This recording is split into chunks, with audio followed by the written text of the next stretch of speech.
What if Charlie gets Bella pregnant at school? Part 2. Bella has survived the heartbreak of desertion and the terror of her secret, but a new shadow is stretching over Forks. While she hides her growing belly under baggy sweaters, the woods have become a battlefield where Jacob and his pack patrol for a vengeful Victoria. As her due date approaches, Bella is caught between two worlds, one where she prepares for motherhood, and another where she and her child are the ultimate prize in a vampire's deadly game. Despite my protests, Alice came and carried me to my bed after several minutes of my crying on the floor. She didn't say anything after laying me in my bed, she just crawled on the bed next to me and wrapped her tiny strong arms around me. I continued to cry for a long time, and I am sure there were times when Alice wondered about my sanity. I know I did. After what seemed like hours of sobbing and sniffling, my tears started to slow, but the silence continued unbroken. I try not to think about Jacob's words for fear that the hysterics will pick up again. I try to focus on something I can control, well, to a point. As I look down at my stomach, I start thinking about his arrival, and with things with Jacob being as it is, I might need to find help elsewhere. If I am being honest, I was allowing my frustration with the Cullens to cloud my judgment. Months ago I had wished that I had the opportunity to consult with Carlyle, seeing as he would have a unique perspective of the situation. After all, this baby is a part vampire, and being the only vampire doctor I know, maybe talking to him would be a good idea. Although, thinking about how up close and personal Sue has had to get with me during my exams, I am not sure how comfortable I am with having Carlyle up in my business. However, this isn't really about me. It is about the safety of my child. Now that I have access to the most trained medical professional I know, how can I deny my child one more reassurance of his safety? The only thing to consider is whether or not I am okay with the rest of his family finding out. I am not sure how they are going to react considering how poorly Alice reacted at first. Also, I still don't know if I want Edward knowing. Maybe it is selfish. Well, I know it is. If I am being honest, I know he should have the opportunity to meet his child. But am I ready? Even if Alice was telling the truth about Edward's reasons for leaving, I don't know if he would want this responsibility of a child. It isn't something he has ever had to think about, considering he has gone his entire existence thinking it was impossible. It might make him run screaming this time. I can't ignore the fact that fundamentally, I am still very angry with Edward. Especially if he left for the idiotic reason Alice told me. If that is the case, he made a decision for me he had no right to make. He truly didn't want to be with me, that is one thing, but to take away my free will is a whole other thing. He never viewed me as an equal. I was always considered a naive child in his eyes. We didn't ever have a relationship. I don't know what you would call what we had, but in order to be a relationship, there has to be two equal parts making decisions together. All this assuming that what Alice told me is actually true. After a long time with my thoughts, the all too familiar need to urinate became a pressing need. No matter what is happening internally, my physical needs are a constant reminder of how truly human I truly am. And for the first time, because of my ability to carry my child, I am able to appreciate my humanity. I have to pee, I say, pulling myself up. Alice laughs quietly, pushing my back helpfully. I go to the bathroom and do what needs to be done, and pause when I look in the mirror. I grumble seeing the tear stains and red splotches all over my face, making my hours of crying very evident. I splash some cold water on my face, take my braid out of my hair and run my fingers through it till it looks presentable. I have never had this much hair in my life, it falls almost to my waist. I shake my head, accepting that this is as good as I am going to look without putting on makeup. I walk back to my room, and am surprised to see Alice crouching on the floor, one of the floorboards pulled back. Renovating my room, I ask, and walk over to her. I gasp as I see what she is holding in her hands. She turns and holds up the CD that Edward made me for my birthday, and I grab it from her. I notice the picture taken on my birthday, the crease still in the photo where I folded it so that you could see Edward. I stare at the CD case, realizing that this was in my room the entire time. The drama queen hid all your stuff in your room, she says, and then mutters, sentimental fool. Why would he do that? I ask. After pulling all of my stuff out of the floor, she places the board back in place and stands. I'm guessing because he wanted a part of him to be here with you. I don't know why he bothered to hide it if that was the case.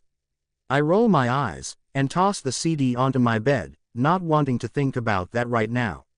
I have enough to think about with all that has happened today. Honestly, it feels like Alice showing up this morning was a whole different day. I remember that I had been planning on spending the evening with Renee, and by looking out the window I can tell the sun isn't far from setting. I feel guilty for not calling her today, but with Alice showing up she completely slipped my mind. Alice, I have to call Renee. I was supposed to spend the evening with her. I say, you didn't mention she was in town. She says, and not so slyly kicks the pile of stuff she found gently under the bed. Yeah, well, with graduation next week, and the baby coming soon, she is in town for a little while.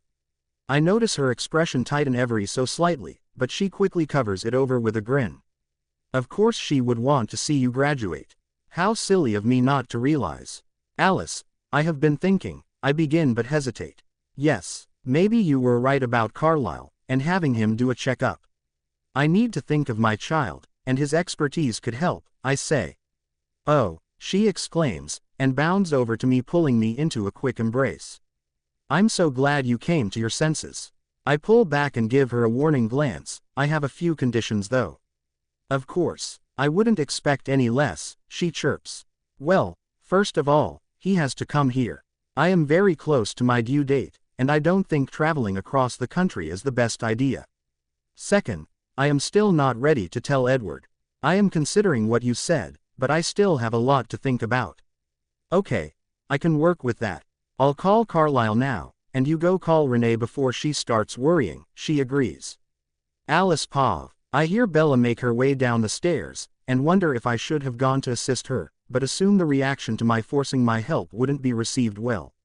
I don't have to see her future to know she still likes to be as independent as possible. A lot has changed with her, but fundamentally she is the same stubborn Bella that I know. I was surprised how quickly she came around on the idea of Carlisle giving her an exam, but I suppose the instinct to do the safest thing for her child has already kicked in. I am still having trouble understanding how this could have possibly happened. This wasn't supposed to be possible, and if I knew she was at risk of getting pregnant I would have provided some condoms along with the lingerie that I left for her that night. Though, how could I have seen this coming? It isn't anything that I would have thought to be possible. However, considering I live the life that I do, I shouldn't discount anything. Especially when it comes to Edward and Bella. I pull out my cell phone and quickly dial Carlisle's number, knowing he was expecting my call anyways. Really, I should have called them already, since the last they knew Bella had disappeared. On the second ring he picks, his voice full of anxiety. Alice, is everything okay? Everything is fine. It's very complicated. Do you have a minute? I ask. Of course. What is going on? I take a deep breath, and the blurt out, Bella is perfectly fine, but she is pregnant. Oh, that doesn't seem that complicated. Jasper told me that you had a vision of a vampire burning in our yard. What happened? He asks. Yeah, well, that is a whole other story, but that's not really important at the moment. I say, the issue is that Bella seems to be pregnant with Edward's child. There is silence for a long moment, and I don't have to be there to see the shocked expression on his face. Are you sure? Are you sure that she wasn't intimate with anyone else? It crossed my mind, but I don't think so. She would have had to hop into bed with someone the moment we left town, and that certainly did not happen. I say, and you couldn't see this coming? He asks, no frustration in his voice like I imagined he would have. If there is one thing I have brought to this family is some peace in knowing what the near future can hold, and now I can't even do that. No, I don't understand why, I whine. So, is she healthy? He asks, suddenly his voice sounding more professional. She seems to be. I don't know how, but the pregnancy seems relatively normal, I answer. But I was thinking it would be best for you to come out here and take a look for yourself. I know you don't have any experience with this particular thing, but I know you have done some research that could help. Certainly, I will be on the next flight out. Do you think she can wait till then? I sigh, glancing out the window. Yes, it should be fine, though I would hurry. She is very pregnant and could pop at any moment. Okay, well, keep an eye out for her. I'll be there as soon as possible, he says. I'll talk to you soon, Alice. Bye, Carlisle. As soon as we hang up I get a flash of not only him, but the entire family packing their bags to make a trip to Forks. Well, so much for staying away from Bella. Speaking of which, I am not sure how she is going to feel about the whole family coming to town. It seems no one wants to miss the chance of seeing this baby be born. And from the smile I saw on her face, especially Rosalie. Renee invited me out for dinner, but when I said I was pretty tired she offered to come over with some takeout. Alice still hadn't emerged from upstairs, and I can't help but nervously bite at my lip knowing that she is telling Carlisle that I am pregnant. I didn't specifically ask Alice not to tell her family, so I am assuming that they too will soon know my situation. I guess when it comes down to it, it really doesn't matter when they find out. Now that Alice knows, they were bound to find out anyways. And I suppose the same goes for Edward, though that might take a little longer since apparently he doesn't communicate with them much anymore. And I can't tell if I am grateful for that or not. Bella, Alice says, suddenly appearing at my side, causing me to jump. I am going to have to get used to her quick movements again. Renee is coming over, I mumble. Great, I haven't spent much time with her since the incident in Arizona. Is the fact that she is making her presence known to my parents a good sign that she isn't going to up and disappear from my life again? I am not sure how Charlie is going to feel about the Cullens suddenly reappearing in my life again after all I have been through. He hasn't been openly hostile when Alice's name would rarely come up, unlike when he hears Edward's name. Maybe that is a good sign. I am not so worried about Renee being upset about Alice being here. After all, she did suggest that contacting Edward wouldn't be such a bad idea. I doubt she harbors any bad feelings for Edward's sister. Is Carlisle coming back? I ask. Her face drops momentarily, and I worry that he has declined coming back, but then she says quietly, yes, he is coming, along with everyone else. She glances up at me and I can tell she is waiting for me to be upset, but I just look at her and nod. Her thin eyebrows pull together in confusion, not receiving the reaction she was expecting. You're not angry or upset? She asks. No, I guess I figured as much. The Cullen family doesn't split up for long, I say. That's not why they are coming back, she counters. Oh, I ask nonchalantly, turning to start picking up the kitchen. She sighs, and plops down in a chair. They are coming for you, Bella. Not because we can't be separated. I muse, thinking about what she is saying. It doesn't really make sense. None of them cared enough for me to stay in the first place, so why would they now? Just because I am having a baby. Maybe it is because this baby breaks up the mundanity of their everyday, eternal lives. It isn't something that they have experienced before, so like a moth to a flame they come close to watch the show. Could that be it? For the next hour I fiddle around the house, cleaning up where I can while Alice flits behind me chattering on about something I haven't really been able to focus on. Now that I know that the Cullens are all coming back at least for a visit, I can't seem to pull my mind away from that. Fortunately, Alice doesn't require much attention, as long as I throw in a few words here and there. Soon enough Renee arrives, a large pizza balanced on her arm. When she walks in the door she freezes briefly, before an all too warm smile stretches across her face. Alice, it's so nice to see you again, dear, Renee says, placing the pizza on the entryway table and pulling Alice in for a quick hug. Bella didn't tell me you were coming to visit. Alice smiles back, and says, she didn't know either, actually. It was a big surprise. To say the least, I mutter under my breath, and Alice glances at me throwing in a quick eye roll. She bounds over to me gracefully, placing a hand on my belly tenderly. It seems Bella had a surprise of her own. I had no idea I was about to be an aunt when I showed up. It wouldn't have been a surprise if I had your number or email, I say in a mockingly sweet tone. She ducks her head, and I almost feel bad bringing it up again. Almost. Sensing the tension, Renee picks up the pizza again and says cheerily, well, let's get some food in our bellies. I'm famished. We spend 2 hours chatting and I find myself just nodding along with the obvious lies Alice is telling Renee to keep up the facade. Knowing me, if I said anything I would blow it for their whole family. If they are going to stick around for a while I might actually have to memorize the story. I really hope neither Renee or Charlie ask the question, when you moved, why couldn't you keep in touch with Bella at least? I am not sure if I completely accept Alice's explanation, and if either of my parents asked me I would have no idea what to say. Lying is not my forte. Maybe I can pull off being too traumatized to talk about it. That tactic isn't really too far off. It's 8:30 when Charlie walks in, fishing equipment in tow. He was expecting Renee to be around, but when he walked in the room he gaped at Alice, who was sitting cross-legged on the living room floor. Many different expressions crossed his face, but after Alice chirped a friendly, "Hey, Charlie," who settled on a pleasantly surprised expression. "Alice Cullen, is that you?" he asks, his voice disbelieving. She grins at him. "Sure is, Chief. Is it just you in town?" Charlie asks so subtly. "For now," Alice amends, "and I hope Charlie doesn't push the subject any further." Fortunately, Charlie enjoys Alice's company too much to dwell on her other family members that he has bad feelings towards. "Well, let me get cleaned up. I hope you are not leaving right away." I'm surprised to hear that after the long day Charlie has had that he actually wants to sit and talk with Alice.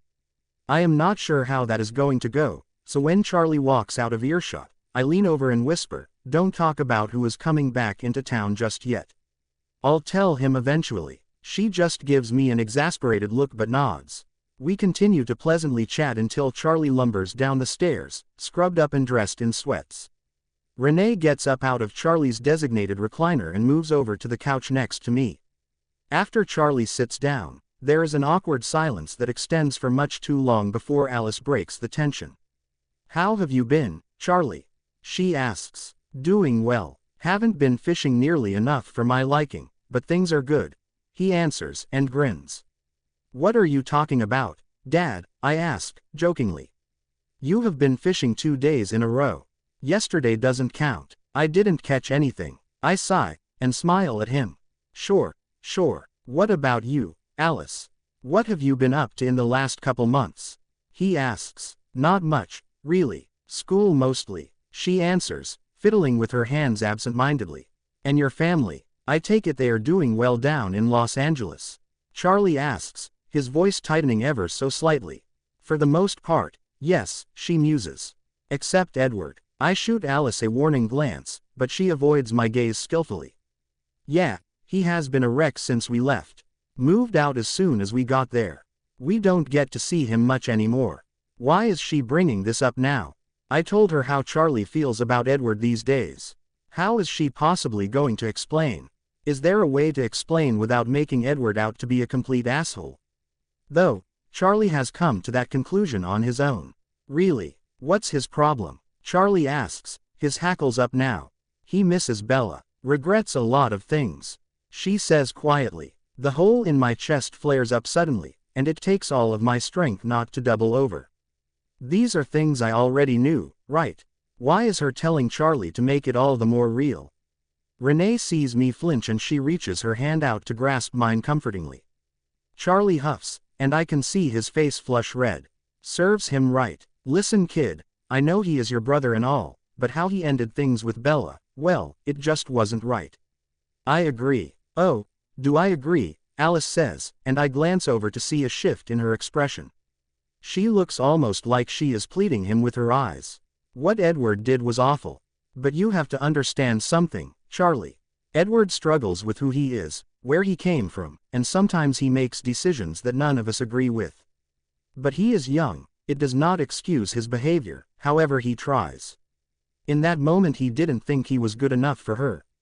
"I'd have to agree," Charlie says, interrupting. "Maybe you are right, but hopefully he will mature and realize how stupid he has been. I truly feel sorry for what my brother has put you all through. But if it helps, he is pretty miserable." She finishes. "It helps. But does he realize how him leaving my daughter pregnant and alone affected her? She was catatonic," he says. "I think back to that first month after they left. I felt so empty, like someone had died. Charlie was so worried for me, constantly bringing me food he knew I would refuse.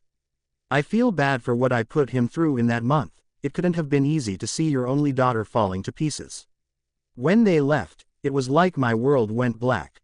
Being with them I saw how colorful and vibrant life could be, and when they left it was like they took all of that away with them. The only thing that shined like a beacon of light was the fact that I was having this baby.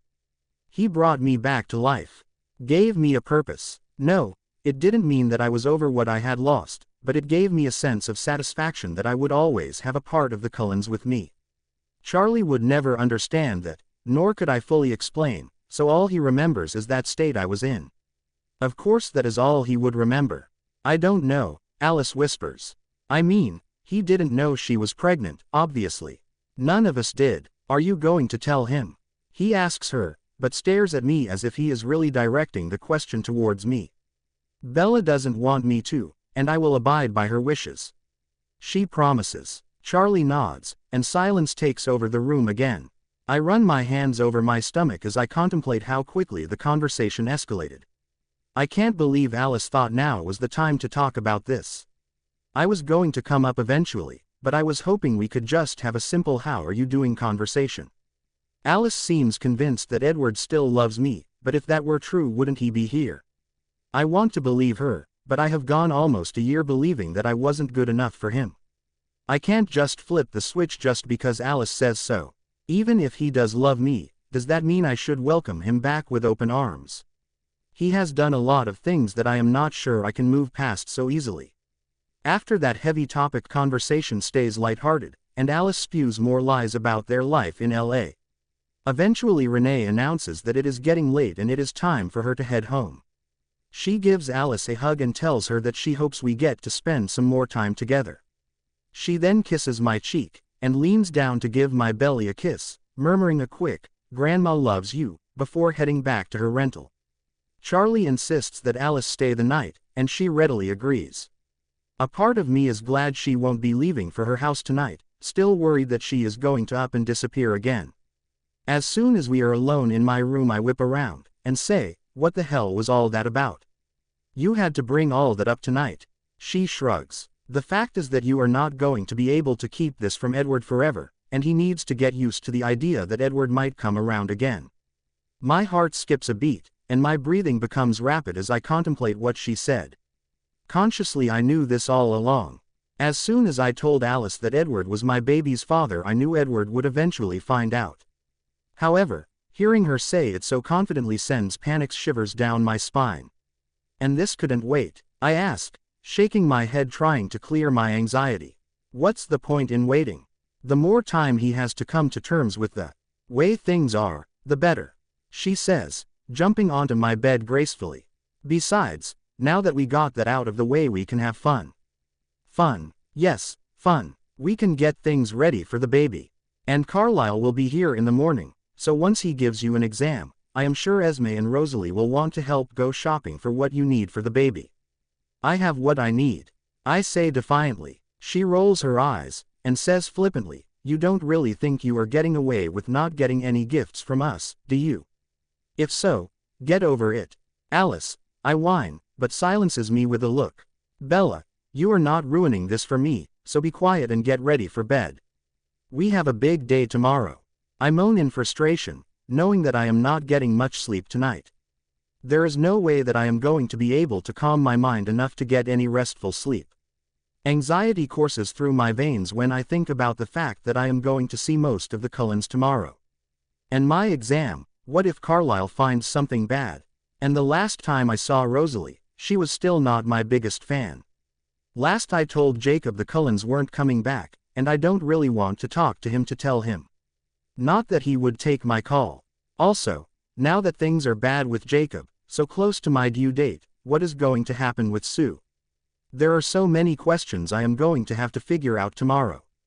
I have no idea in hell how I am going to survive the next couple days, but I suppose I will have to take it one breath at a time. I wake up to something shaking me and I groan, trying to push away the annoyance. After tossing and turning most of the night, all I want to do is sleep a lot longer. "Bella, wake up, you're going to be late for school," Alice says, grabbing my arms and towing me out of the bed. Crap, I totally forgot about school. With everything going on, I completely forgot that I was still technically in school. However, as of last night, I thought that I was going to see Carlisle this morning. Even though we really aren't doing much school work now that it is nearly the end of the year, I am sure they are not thrilled that I have missed several days. "Wait, what? I thought I was going to your house today," I ask groggily, while Alice still supports most of my weight. I have a plan, but you only have 3 more days of school. Anyways, I have to hunt for a little bit today. Carlisle is going to call the office to get you out at lunch. I'll pick you up at the bell, she says, pushing me towards the bathroom so I can get ready. Isn't it going to seem weird that Carlisle is calling the school to get me out of class? Not if he pretends to be your doctor, they won't even know it's him. They will just think you have an appointment, she answers as if this was all so obvious. You have too much energy for me, I grumble. At least for this early in the morning. She sighs dramatically, and pushes me into the bathroom. Get in the shower. You have 10 minutes. Pushy.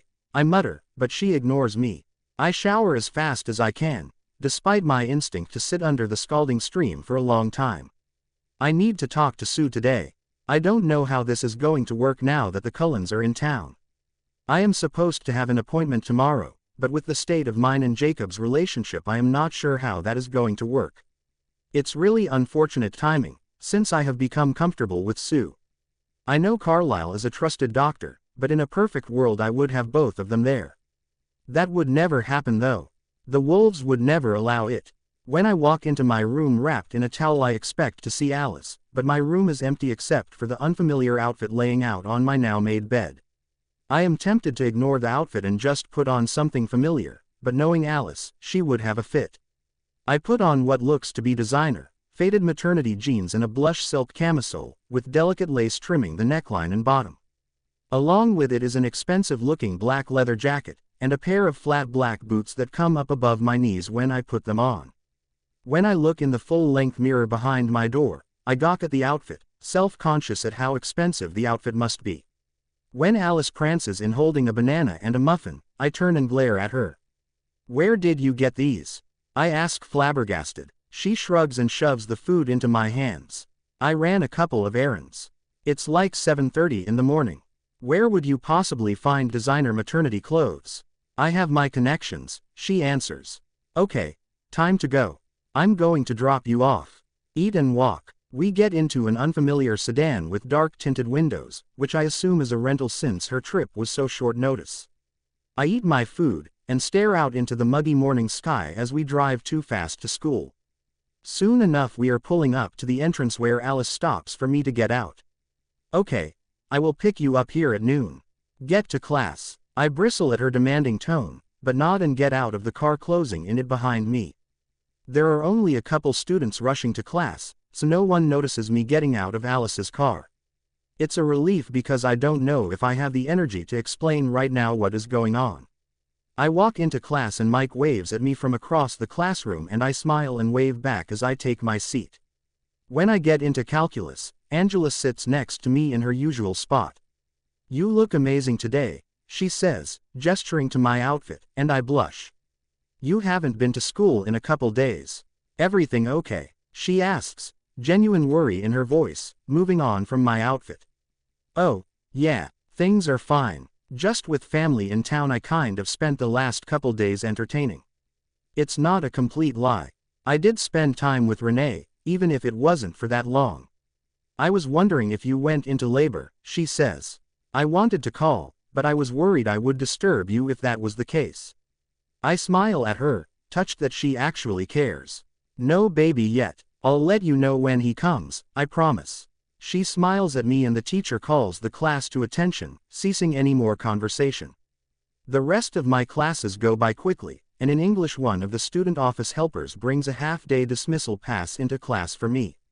As I tuck the note into my bag, anxiety hits me full force, as I realize in just an hour I am going to see the rest of the Cullen family. I believed Edward when he told me I would never see any of them again. This isn't something I had anticipated. I had come to accept that I was going to do this all alone, and now that they are back, at least temporarily, but I am now coming to the conclusion that the Cullen family is going to be a part of my life. But if I am being completely honest, I am not sure I am ready to throw myself back into the deep end. After all, when they left, it really hurt. I don't know if I will ever be able to truly trust them not to abandon me again. I don't want my child to go through what I went through when they left. I never want him to feel that pain. If they are going to be a part of my child's life, they are going to have to stick around or leave now. My heart wrenches at the thought of having to tell them to leave, but if it is to protect my baby, I will do what I need to. There are some complications with their lack of aging when it comes to my family, but if they stick around then we will have to figure it out. Either they are all in or completely out. They can't just come and go as they please when it comes to my child. We don't have to live in the same city, but they can't cut us off the way that they did. Not again. The lunch bell rings, and I make my way out to the parking lot, and sure enough there is Alice parked exactly where she dropped me off. As I walk to the car I begin to hear murmurs, and I hunch my shoulders wishing I could disappear. How is it that I was so invisible in Phoenix, but here it is like the entire school is watching my every move. I am sure that by the time I get to school tomorrow the speculation as to whose car I got in will spread like wildfire.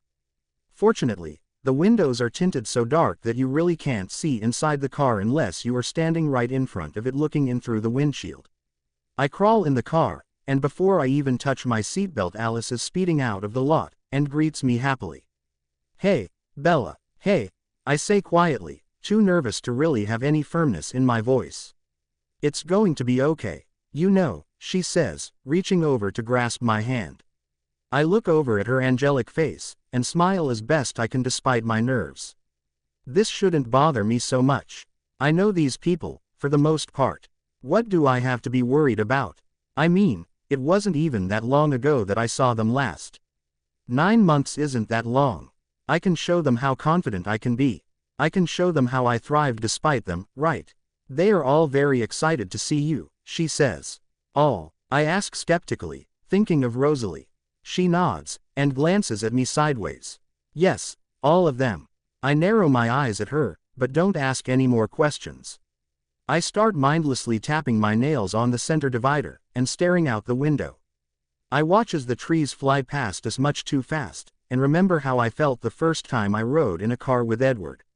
His driving scared me then, but over time I started to trust that he was fully capable of managing the car at that speed, considering how fast he travels on foot without running into trees. When we turn onto the road leading to their house, I start to wonder if the remnants of the fight with Victoria are still there. In the short time they have been back, somehow the overgrown drive to their house has been cut back, and it brings back memories of how quickly the Cullens work. I wonder if my truck is still parked in front of their house with a gaping hole in the driver's side door. But as we pull up to the house my truck is nowhere in sight, and neither is the pile of ashes we left behind. It's as if it never happened.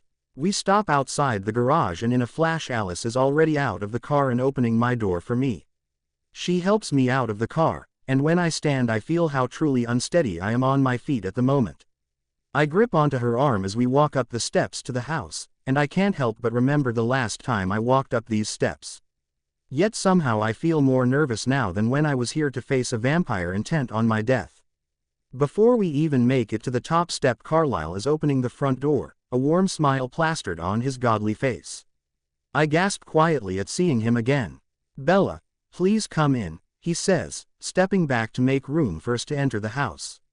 I see his eyes drift to my stomach momentarily as I walk in, but quickly shifts his eyes back up to my face. We walk into the living room, and emotion fills my every fiber as I look around the familiar room, no longer covered in white sheets. At one point this place felt like a second home to me. It takes me a few moments of looking around the room to see 4 vampires waiting for me, all with different emotions on their faces. The first I see is Esme, who smiles at me in a way only a mother could. Then there is Emmett, whose mouth popped open in what looks to be complete shock. Jasper leans against the window, furthest away from me, his eyebrows furrowed in what I think is concentration. And lastly, the person whose expression takes me totally off guard. Rosalie doesn't look at me directly, but her focus seems to be on my baby bump. She smiles, and her hand rests gingerly on her heart. It is the most gentle expression I have ever seen on her face, which takes me by surprise considering her outright distaste for me in the past.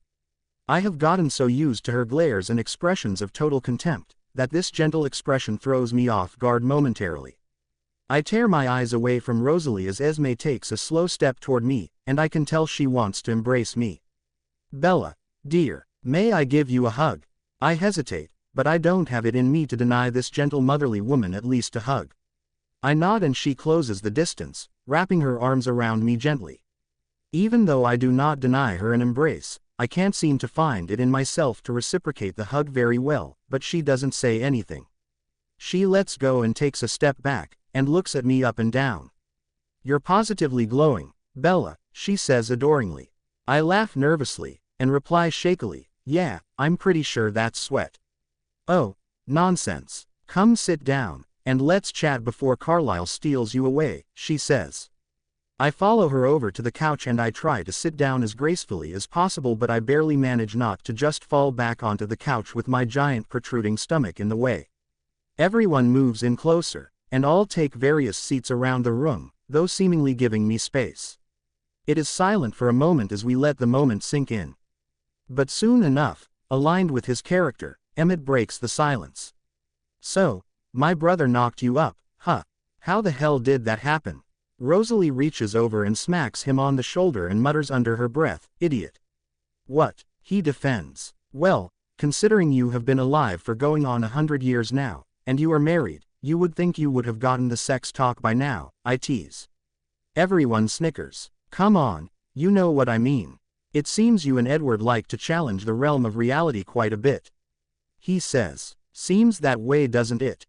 I muse flatly, not really sure how to reply to that.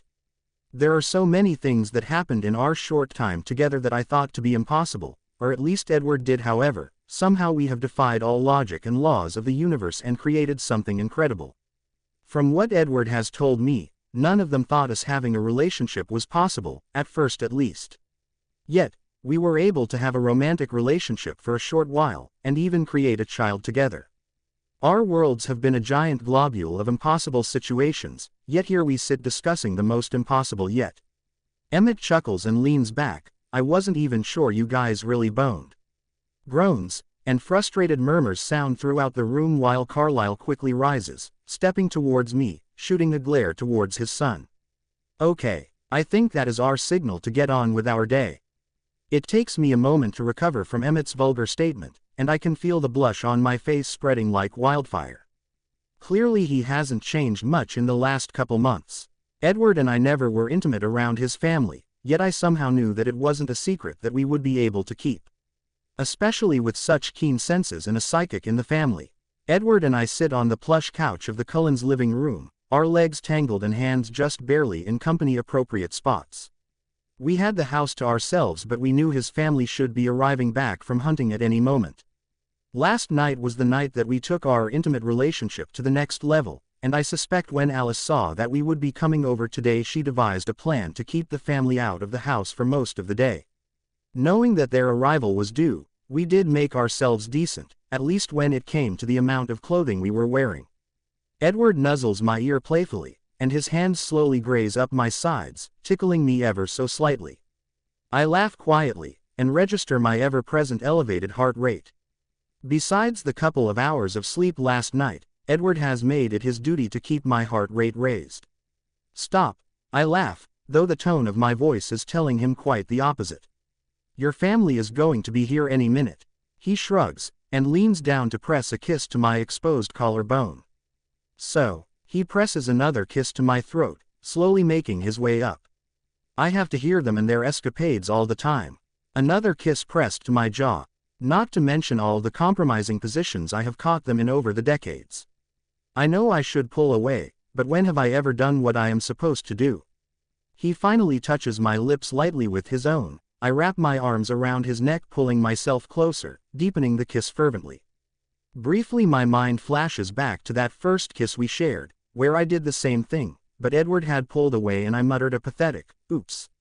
Now, he welcomes the passion that I feel like I have been holding back. The dam broken and heat rushes in unimpeded. We proved that he was strong enough last night, and he seems utterly exuberant that he can finally give into his most instinctual human needs. And I am not complaining either. As we begin to get carried away again, a throat clears from the entryway, and both Edward and I attempt to correct our less than appropriate sitting arrangement. However, my legs are still strewn strategically across his lap. I bury my head in his chest, barely peeking out through my hair at most of his family standing staring at us incredulously. The familiar burn of the blood rushing to my face makes my embarrassment all the more horrific. Rosalie quickly replaces her wide-eyed expression with a scowl, whipping around to disappear up the stairs. I glance at Carlisle and Esme right before they turn and walk into the kitchen. Esme harbors a knowing smile on her face, but I can tell she is trying her best to hold in the joy radiating off her. Alice rolls her eyes, and grabs the shocked Jasper by the hand, and tows him up the stairs. That leaves only Emmett, not budging, a wide terrifying smile plastered on his dimpled face. Well, he says, taking a step closer, and I bury myself deeper into Edward's embrace knowing what is coming. Emmett, Edward says in a warning tone, and his body stiffens automatically to whatever is playing in his brother's mind. What? I was just going to say how comfortable. He pauses dramatically. You look. Okay. You said it. Now leave, Edward hisses threateningly. Emmett guffaws loudly. Did you finally steal my brother's virtue, Bella? And like that, Edward is in motion, and I am left sitting on the couch as he chases Emmett out of the house. The movement is so fast that I barely register Emmett beginning his escape just a millisecond before Edward lunges at him. After about 10 seconds I hear a loud crash, a splash, and booming laughter echoing throughout the property. I take Carlisle's outstretched hand, and he pulls me up effortlessly. Without another word from his family he leads me out of the room and up the stairs. I have to apologize for Emmett. He has never understood boundaries, Carlisle says remorsefully. Yes, I remember, more bitterness in my voice than I had intended. We walk into his office, him leading the way. I am sure having to walk at my even more slow pace must drive him crazy. Though, he does take care of sick humans, so I am sure it's no more frustrating than normal. I am shocked to see an exam table sitting in the middle of the large room, along with a stand with several different monitors. The last time I was in here it was just an ordinary office, well, ordinary for a Cullen. Did he get all this for me? I stare at the setup nervously as he shuts the door quietly behind us. This looks to be more extensive equipment than they have at the birth center, though that shouldn't shock me. I don't even bother asking where he got the machines, knowing between their connections and extensive bank accounts that measly medical equipment is just a minor purchase. He helps me up onto the table, and I can feel the nerves kick in again. The baby flips around, reacting to my emotions, and I think I see Carlisle glance curiously at the movement before correcting his facial expression. So, Bella, tell me about your pregnancy. I hesitate, but figuring his expertise will be invaluable to my child's safety, I begin. So, about a month after you left I started to get morning sickness. Throwing up. You know, the usual. I was late for my period, and even though I thought it to be impossible, I went and bought a pregnancy test. Long story short, it came back positive. I went to the doctor once, just to make sure the home pregnancy test was correct. It was. I refused a sonogram, just in case there was any compromising information. The doctor said without a sonogram she wasn't 100% sure, but gave me a tentative due date of June 15th. I didn't go back, but a couple months ago I started to see a midwife on the reservation. I don't know what Alice told you about that, but she knows this is a high-risk pregnancy. She for some reason was not able to get an image on the baby when she did the sonogram. I am practically out of breath as I rush through all the information. Carlisle looks at me with a measured, professional expression, soaking in all the information I am throwing out. After I finish, he takes a seat on a stool, settling in. So, I know you have answered this question many times, but I feel it would be remiss if I did not ask. He hesitates, and I shift nervously. Have you been intimate with anyone outside of Edward? I shake my head and he nods. He walks over to his desk at a normal human pace, and pulls a notepad and pen off the desk before returning to his seat. Okay, you may not remember this, but what was the first day of your last period? I do know this answer, considering how many times I sat in my room counting the days again and again. August 11th of last year. The questions continue for another half hour, and I struggle through the answers, trying my best to remember the information. It would be easier if I had access to my file down at the birth center, as I am positive that Sue has all the answers already. But I don't think that anyone on the tribe will jump at the opportunity to help any of the Cullens. Even for medical reasons, I am going to do an ultrasound, if that is okay. He asks after taking my blood pressure and testing my blood glucose on a small handheld machine. Yes, of course, I would love to get an image of my baby, but after the last time we tried I have no confidence. It didn't work last time. His eyebrows furrows as he pulls a tube of the jelly that Sue once used on my stomach to perform the sonogram. I was hoping to be able to read his expression, to see if there were things that came up that would point to any bad news, but the practiced diagnostician he is, he has given nothing away. All right, well, I would like to give it a shot, and maybe I can see what we are working with. After a few minutes of examining the area where my baby is, I see his head tilt slightly to the right, and his eyes narrow the tiniest bit. Fascinating, he whispers, but says nothing else. I want to ask him what he means, but I remain quiet, not wanting to break his concentration. I feel the baby kick at the ministrations, and he freezes his movement momentarily. The baby doesn't seem to like the ultrasound. With that he pulls away, and flips off the machine, and I struggle again trying to read his expression. But he doesn't leave me in suspense for long. Well, you were right. A first for me, but the ultrasound did not give me much viable information. I saw the outline of the uterus, but I was not able to see into the uterus. Almost like it is too opaque for the machine to pick up. What does that mean? He looks at me and a small reassuring smile spreads across his face, a practiced reaction I assume. I'm not quite sure. I will have to do some research, but from the other information I gathered, it seems like your pregnancy is progressing rather exceptionally. I have to be honest though, Bella. This is uncharted territory, and I fear that you and the fetus may not be compatible. As of now, it seems fine, but as for the delivery, it worries me. If the pregnancy is relatively normal, why shouldn't the delivery be the same? He ponders this, and I can tell he is running through many different scenarios. Yes, that would be ideal. But if it would be okay, I'd like to continue to regular exams, and I understand that there are certain aspects of this that may be uncomfortable for you. However, as a physician, I hope you can move past any qualms you have. For the safety of you and your baby, of course. I don't give myself a chance to think about it, I just nod. One thing I have learned throughout my pregnancy is that my body is no longer just mine. If this means his safety, nothing is off the table. After Carlisle performs a quick pelvic examination, he spends several minutes jotting down notes. I spend the minutes trying to recover from my embarrassment. I know that Carlisle is a professional, and has practice in gynecology. This is no big deal to him. However, when I look at him I still see Edward's adoptive father. I suppose if these exams become routine, I will become desensitized. In order to stop thinking about the exam I bring up a new subject, though not exactly an ideal topic. Anything to get off the subject of my lady parts. Did you think about telling Edward no about leaving?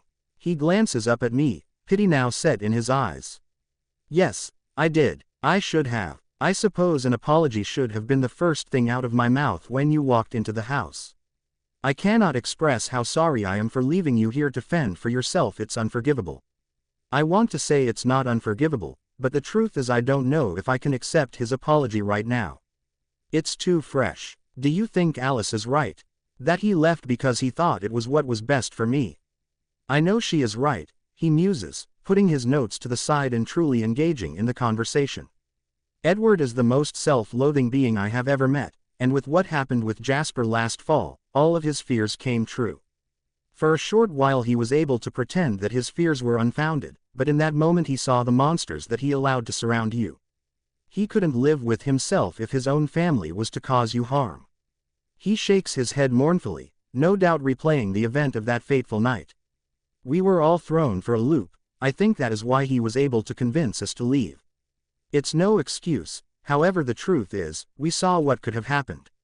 It wasn't like there weren't vampires in my life after you left, I say bitterly, remembering Victoria trying her best to hunt me down. He stiffens, and for the first time I see a flash of anger briefly flit across his features. It shocks me to see such an expression on his ever-patient face. Yes, Victoria, that is also our fault, we have so much to apologize for. I am not sure where to begin. It is going to take time, Carlisle, I admit. But you can begin by helping me bring my child into the world safely. He smiles at me, but I can still see the concealed pain in his ochre eyes. I will do that for you, Bella. We finish up, and as he helps me off the table, Alice bursts into the room, a large smile plastered on her face. Esme made you lunch, She didn't have to do that, I say, but a loud groan of my stomach rumbles through my body. Both Carlyle and Alice laugh, but I shake my head at my own bodily response. Without warning, Alice picks me up and flies down the stairs. I didn't get a chance to thank Carlyle for his help, but I suppose this won't be the last time I see him. Alice places me at the dining table, me being the only person who has actually ever eaten food at this table. Soon enough Esme enters the room and places a plate piled high with spaghetti, garlic bread and salad. I wonder if she made it or it is takeout, but either way it doesn't matter. Both Alice and Esme take a seat at the table, Alice to my right and Esme across from me. I remember feeling self-conscious about eating in front of them, while they didn't eat anything, but that wore off quickly. I dig in while Alice and Esme start discussing the logistics of turning one of the guest rooms into a nursery.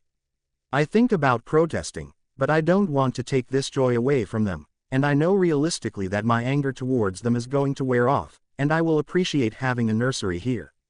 So, does this mean you are moving back? I cut in. I thought that was obvious, Alice says flippantly. You aren't getting rid of us again. I throw a side glance her way, and mutter. Yeah, because I had so much say the last time. I see Esme shoots a reproving look in Alice's direction, but Alice just shrugs and continues with her plans. I finish my meal, and zone out thinking about the phone call I am going to have to make when I get back home. Will Sue refuse to see me anymore? Out of all the people on the reservation, she seemed the most supportive of my pregnancy. I don't know if that kindness extends to the Cullen family. If I am being honest, I want Alice there for the delivery. I have never had many girlfriends, though I suppose Anglia would now qualify, but to have Alice there helping me would be ideal. However, I still want Sue to deliver my baby. We connected. I felt like she knew where I was coming from. It makes me sad to think I am going to have to shift the image of having Sue there to help me. The problem is that I want my three worlds to collide. My human world, my werewolf world, and my vampire world. They are all distinctly different worlds, and they refuse to meld. We sit at the table for a long time, and I go in and out of listening to them talk. Around 3 o'clock I announce that I am tired and want to head home. Alice agrees to drive me home, and Esme gives me a hug telling me to come back soon. As I am walking out the door, Rosalie yells, "Wait!" from the top of the stairs. She runs down, and stops about 5 feet away from me, and she hesitates before she speaks. I got this. I thought maybe you would like to play music for the baby." She walks closer and holds out a package with the word bellybuds on it. It shows a picture of the green buds stuck to a pregnancy belly, and shows a woman playing music for her baby. If you already have one, I can return it. No, it's great, I say, smiling at her, taking it from her. It is a weird sensation smiling at Rosalie. I spent months just trying to stay out of her way, but now she is giving me a gift. I didn't expect this cordial reunion. Thanks. She forces a smile onto her face, and nods. Esme is staring at Rosalie with her eyebrows raised, surprise clear on her face. Alice just smirks and grabs my hand, pulling me out of the house, while I am still stunned by the interaction. When we get into the car, and we are halfway back to my house, I ask incredulously, "Where did that come from?" Rosalie can be nice. She admires your determination with this pregnancy, she says. My determination? Alice shrugs and smiles. It's the first thing you have done that she completely agrees with. She is excited to have a baby around too. I know she always disapproved of my choices in life, but why is my having a baby a decision she approves of? I never learned much about Rosalie, other than that it was hard for me to know their secret, but could there be more to her than the hostile beauty queen I had grown to avoid? Did Rosalie like children? I can't imagine her being the maternal type, but I guess I don't know her that well at all. Hopefully, if they are indeed sticking around, my relationship with her will continue to improve. We arrive at home and Alice informs me that she has some errands to run, but will be by later in the evening. I can't help wondering if she really is going to come back. How long will it take for me to trust that she will not leave again? I get out, and once I am in the house she zooms out of sight, and I shake my head disbelievingly. I walk into the house and straight to the phone, knowing that I can't put off my phone calls. I dial the first number, and I tap my foot nervously before an angry voice picks up. "Hello." Jacob's hostile voice booming through the line. "Jacob, this is Bella. I say, trying to keep my voice flat and informative. This takes him by surprise, and I wonder who he thought was calling. Bella, you're okay. Yes, I'm fine. I am just calling to inform you you and all you Pack brothers that 6 of the Cullens are back in town, I say, and I struggle to keep my tone stoic. There is a long silence and I wonder briefly if he hung up the phone, but then he asks quietly, is he back? That is none of your business, I answer, still too angry at him to converse easily. Like hell he booms, but before he can finish I hang up the phone, not in the mood for a werewolf temper tantrum. I quickly dial Sue's number and she picks up quickly, her tone a stark difference to Jacob's hostility. Bella, is everything okay? Sue answers, her voice full of concern. I smile, glad to hear that she still cares. Yes, I am fine. I just wanted to talk to you about our appointments. I don't know how much you know, but the Cullens are back in town. Yes, I heard. The boys are pretty upset about it, she says, and it almost sounds dismissive. Yeah, well, I don't know how it is going to work. I can't just cut the Cullens out of my life. After all, they are my baby's family, I say, more emotional than I had planned. Of course not. Listen, you are my client, and no one is going to take from that. I have told my husband and the council this much, and they aren't thrilled, but Bella, I promised that I would help you, and I intend to stick to that promise. So much conviction in her voice makes it hard for me to doubt her words. But the Cullens, I begin but she cuts me off, have not broken the treaty, and if that doctor is safe enough to be around bloody patients, I have no qualms about being around him. I shake my head, not completely comprehending her words. Won't they stop you? They don't have a choice, she answers automatically. Tears flow down my face, and I am completely amazed at her dedication. I would have never expected it. To go against the advisory of her tribe's council, and help me, it is selflessness that I would have never asked of her. Thank you, I whisper. I can hear a smile in her voice. No problem. Now, I want to see you at your appointment tomorrow. Don't worry about Jacob, I will deal with it. Just come yourself. Okay, I promise. See you tomorrow, Bella. She hangs up, and it takes me a moment to recover. I hang the phone up and lean against the wall as I process her reaction. I knew that she was good. Is she going to feel safe being around Alice? Carlisle, I know she is going to face some backlash because of me, and I feel unbelievably guilty for that, but I can't help be overjoyed to have my midwife so dedicated to my child. She really is amazing. I stare down at the clear CD case in my hands, my head spinning in chaotic circles.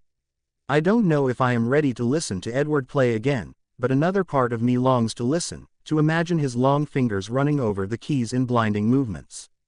Before he left, one of my favorite things to do was to watch and listen to him play. Now the pain is almost unbearable. To listen to the lullaby he wrote for me would only remind me of what I lost. I glance over at my desk where I set the gift Rosalie gave me, and I get an idea. I may not be able to listen to him play, but a part of me wants my child to listen. I walk over and tear open the package, and pull out the green buds. I grab my portable CD player off my dresser and go to sit in my rocking chair. I place the CD into the player quickly, without looking too closely at where Edward wrote my name on the silver disc. I plug in the buds and pull back my shirt to reveal my stomach in all its glory. I pull the paper off the adhesive tabs on the buds before sticking them on either side of my stomach like the woman in the picture. There is a splitter so that I could plug in my own headphones, but I am not ready for that. With a whir the CD starts playing and I turn down the volume, not wanting it to be too loud for him. I hear the faintest sound of notes playing, and I know that it is working, so I sit back and begin rocking gently. I stare out the window at the twilight sky, and I can't help the emotions that take control. I remember Edward once talking about how twilight was partially sad for him, another day thrown into darkness. The time of day became my favorite for a long time, because even on those sunny days where him and his family would disappear, I would get to see him again at twilight. I'm not sure how I feel about it now. I guess like everything else, I try not to think about it too much, the memory being too painful to give much thought to. However, with the Cullens suddenly part of my life again, I can't help the intrusive thoughts parading around in my mind uninhibited. It's almost like this time of day is mocking me, reminding me of what I lost. I almost have what I dreamed of, but without him here, not quite. I suppose I am happy that the others seem determined to be a part of my life again, but that piece is missing. If it weren't for him, I wouldn't have a relationship with any of them. I would have just been another new student at Forks High. Nothing special. Now that I am having his child, of course they want to be a part of my life. They love Edward, and by extension me and my child. Would they have stayed if I hadn't been pregnant? Though, to be fair, I don't know where I would be, at least mentally and emotionally, if I had not discovered this pregnancy. Would I still be that empty shell of a person that I was the first month after they left? Would I have been doomed to a life of depression and darkness, mourning what I lost? Or would I have eventually pulled it together, moving on with my life how Edward had intended me to do? Maybe there could have been a future with Jacob if these events didn't play out the way that they did. I don't know. Maybe a little bit of both. The evening approaches, and I flick on the lamp next to the chair so that I am not sitting in complete darkness. The CD ends, and without thinking I restart it, still content to sit here with my thoughts. Knock, knock, Alice's chipper voice calls from my open bedroom door. I jump slightly at her silent entry, but quickly shrug the surprise off. I briefly wonder how she got in, but remember how adept they are at breaking and entering. She walks in and elegantly sits on my bed, and a small contented smile on her face as she looks at me playing music for my baby. "How were your errands?" I ask. "Good. I restocked the house with human food. Just in case you decide to spend more time at my house," she answers. I wonder if she went to the grocery store here in Forks. If so, I am sure it won't be long until the entire town knows the infamous Cullen family are back in town. "Did you talk to your midwife?" I nod, a small smile gracing my lips. "Yes, it went surprisingly well. She still wants to be my midwife. Despite the council's advice, she is okay with you guys being there, though I suppose I will have to find a new place off the reservation to have the baby if you are going to be there." Her eyes widen in shock. "She is Quileute, correct?" "Yes, why?" I ask. She shakes her head, but smiles ruefully. It's a bit out of character not to take extra precautions when it comes to the town's local vampires. They wouldn't even go to the hospital when Carlisle worked there. I remember Charlie getting mad at this fact. It irritated him how intolerant Billy and the rest of the tribe were about the Cullens moving into town. "Yeah, well, Sue is 1 in a million, it seems." "You want me there?" she asks, switching the subject. "If you are comfortable with it, I would love to have you with me when I have the baby," I say, shocked at my own conviction. She claps, and a giant smile pulls across her face. "I would love to be there." Her voice is jubilant, and she is practically bouncing on my bed in excitement. "How do you think Sue feels about you having the baby at our house?" I know that is a lot to ask, but we could get everything you need. Plus, with Carlisle there, he could help her if things get more complicated. I ponder this, wondering just how comfortable Sue is being surrounded by the Cullens. It is one thing to have 1 or 2 in a neutral territory, but it's a whole other thing to come to their house. Yes, having the baby there would be really nice, but I can't ask Sue to make herself feel so unsafe. I'll talk to her about it at my appointment tomorrow. But I'm not sure, Alice. Not to mention I am not sure how the wolves are going to deal if one of their own going to your house, unprotected. I pause, and quickly add in, not that she would need it. "Well, there is no harm in asking," she says, not fazed by my insinuation that Sue would need to be protected from them. Alice helps me cook dinner by chopping the vegetables for the chicken fajitas I am making for dinner. I can tell she is trying her best to help out where she can, and I am grateful to have her here. As my due date approaches, normal activities have become increasingly more difficult. Simple tasks like sweeping, cooking, or even standing up leave me fatigued. That is one thing I am not going to miss about being pregnant. I look forward to being able to see my feet again. Charlie comes home around 6:30, hanging his belt and keys up and greeting both Alice and I cheerfully. "Mom is going to be here soon for dinner," I inform him, and he nods, expecting as much. "Alice, I heard through the grapevine that your folks are back in town," Charlie says as he washes his hands in the sink. Alice says, dumping the chopped veggies into the pan for me to cook. "I can't say that these will be the most authentic fajitas, but they taste good." "And your siblings?" Charlie asks, suspicion in his voice. "Emmett, Rosalie and Jasper came back too," Alice answers simply. How do you feel about that, Bells? Charlie asks, whilst groaning as he sits down at the table. I shrug, trying to give off an air of indifference. I think it will be nice for the baby to meet his other grandparents. Charlie grunts, and then says, that's right. I guess they are going to be grandparents too. I can tell by the tone of his voice that he is having a hard time picturing Carlisle and Esme as grandparents. They don't look old enough to be parents, let alone grandparents. And Edward, I freeze for a second before unsuccessfully trying to continue my indifferent tone. I suppose he will find out eventually. From the corner of my eye, I think I see Alice stiffen, a familiar look of concentration on her face, but before I turn to fully see her, she smooths over her expression. I mouth, what's wrong? To which she responds with a dismissive wave of her hand. Not if I have anything to say about it, I think I hear Charlie mutter, but I can't be sure. Charlie lets the topic drop and Alice starts asking him about his day enthusiastically, but I know she doesn't have much interest in petty crimes of Forks, Washington. She is just trying to distract him. Or me. Renee comes over and after greeting her, Alice announces that she has to head home to take care of some things, but that only causes me to be even more suspicious. As she pecks me on the cheek lightly, and I narrow my eyes at her, to which she ignores. I'll see you tomorrow after your appointment, she informs me and then turns to Renee. My mother is in town, and would like to know if you would like to go into the city for the morning tomorrow. Do some shopping together. Renee glances at me, as if to ask permission, and when I just raise my eyebrows she says, of course. I am missing the city lights. For the first time I am glad I am still in high school, and have a perfect excuse to why I can't go on that excursion. I have a feeling that Alice and Renee will be a force to be reckoned at the shops tomorrow. I suddenly feel bad for Esme, and wonder if she is going to have the stamina to keep up with those two, even as a vampire. Okay, is 7:30 too early for you? If we are going to make it to Seattle early enough, we better get an early start, Alice asks. I wonder how they are going to pull off their usual driving habits with Renee in the car. Or will they have to go normal speeds the whole way? That works fine with me, Renee says, and I chuckle under my breath wondering how that is going to go over.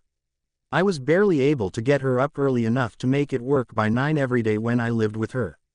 She has never been an early morning person. She shoots me a glance, and I just roll my eyes and walk back into the kitchen to set up the table. The evening passes uneventfully. Renee asks me about Alice's family coming back into town, but I blow it off as something irrelevant.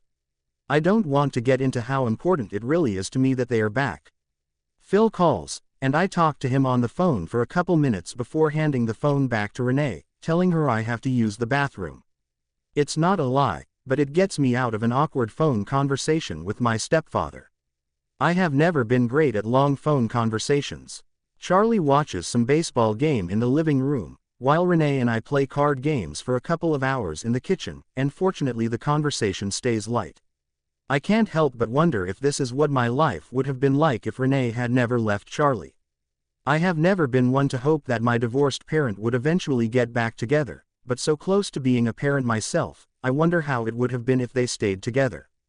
From time to time growing up I would let myself daydream about my parents falling in love again, but because reality was too depressing I tried my best to keep my mind away from that topic. The next day rushes by too quickly, and soon enough it is time for me to drive to La Push for my appointment with Sue. This is the first time I will be going without a werewolf escort, and I can't help feeling a little sad. I wish that Jacob was as accepting of the Cullens as Sue seems to be. He used to make fun of Billy's prejudice towards the Cullen family, and now he is somehow worse. When I pull up to the clinic, I half expected Jacob to be leaning against his rabbit, waiting for me to go inside, but I quickly push the image out of my mind. I check in, and take a seat close to where the door to the back is. It's just a couple minutes before Sue comes out to all me into the back, and I follow behind her to the usual room. "How are you feeling today, Bella?" she asks when I climb up onto the exam table. "Fine, the baby is still kicking around, but not as much as before," I say. She nods and says, "That is pretty common, it's getting crowded in there. Not much wiggle room left." "Yeah, I feel like my skin is stretched to its limit," I laugh. "I hope I don't get much bigger. I would suggest keeping track of the movements in a notebook, As long as the movements are pretty consistent, I wouldn't worry too much about it, she says. But if you have any concerns, feel free to call anytime. I nod. Any other new developments since the last time I saw you? I pause, hesitant to say anything, but if she is going to deliver my baby, she should know everything. I went to see Dr. Cullen yesterday. He gave me an exam. Just because he is familiar with my child's other non-so-human genetics. I feel the need to defend why I went to see him. I don't want her to think that I am questioning her judgment or knowledge. Oh, how did that go? She asks, but I don't detect any undertones of betrayal. Good. He gave me an ultrasound, but essentially came up as empty as you did. He said he could see the outline of the uterus, but couldn't see through. He said he was going to do some research. Do you think Dr. Cullen would be willing to coordinate his findings with me? She asks, and my mouth pops open in surprise. Sure. Yeah, I'm sure he would be happy to, I stutter. I'll get his number from you in a bit, she concludes. As for now, I would like to give you my own exam. I'll leave you to change into the gown. I'll be back in a few minutes. She leaves and I quickly change into the floral gown she left for me on the counter. When she comes back, she performs the exam and then takes some notes, turning to me with a small smile. Well, Bella, you are 2 centimeters dilated, and about 70% effaced. You are on your way. My heart stutters at this information, and it takes me a moment to form a coherent thought. But I'm not in labor. Oh no, I would say you are still a couple days out, she says, and my racing heart settles a bit. It's pretty common to be like that for a couple days before labor actually starts. It's not even out of ordinary to be like that for a week or two. I wouldn't worry about it, though. Should I be taking any precautions? I ask. Just take it easy, no need to worry. Just keep activities light, she answers. I sigh, anxiety kicking in. Okay. She reaches out, grabs my hand and squeezes it reassuringly. You can do this, Bella. You don't have to worry. It sounds like you have a large support system, and I will be there for you too. The words help ease the anxiety a little bit, but then I remember the question that I wanted to ask. Speaking of my support system, now that the Cullens are back in town, I would love to have my friend Alice there for the birth, but with the treaty and all, they can't come here. So, she offered to let me labor and deliver at their house, but I told her I would have to ask you. You have been so gracious about the Cullens, so I don't want you to be uncomfortable. I watch a couple different emotions play in her eyes, but then a small smile pulls her lips up. I will have to make some arrangements, but if the Cullens are okay with me being in their home, I am okay with it. She hesitates for a moment, but then says, I know the doctor is comfortable around blood, but there is always some blood associated with birth. Is it safe with them there? Yes, and if not, they won't be there, I promise. I imagine Jasper won't be there, and I don't know about Emmett or the others besides Alice and Carlisle. I am sure that if it is going to make them uncomfortable, they won't have a problem leaving. She nods, and then laughs with not much humor. Oh, I am in for it when I inform the pack about these plans. I don't laugh, but look at her apologetically. I'm so sorry about this. I am making your life more complicated than it needs to be. This is my passion, Bella. It will all be worth it to see you hold your baby in your arms for the first time, she says and pats my hand. I smile at her, truly indebted to her. Thank you. Anytime. After I write down Carlisle's number for her, she walks me out, gives me a quick hug and tells me not to worry one more time. I am very fortunate to have her on my side. When I walk out the door, I see Jacob's large body leaning against the hood of my truck, his face downcast and puckered in what looks to be frustration. What the hell are you doing here, Jake?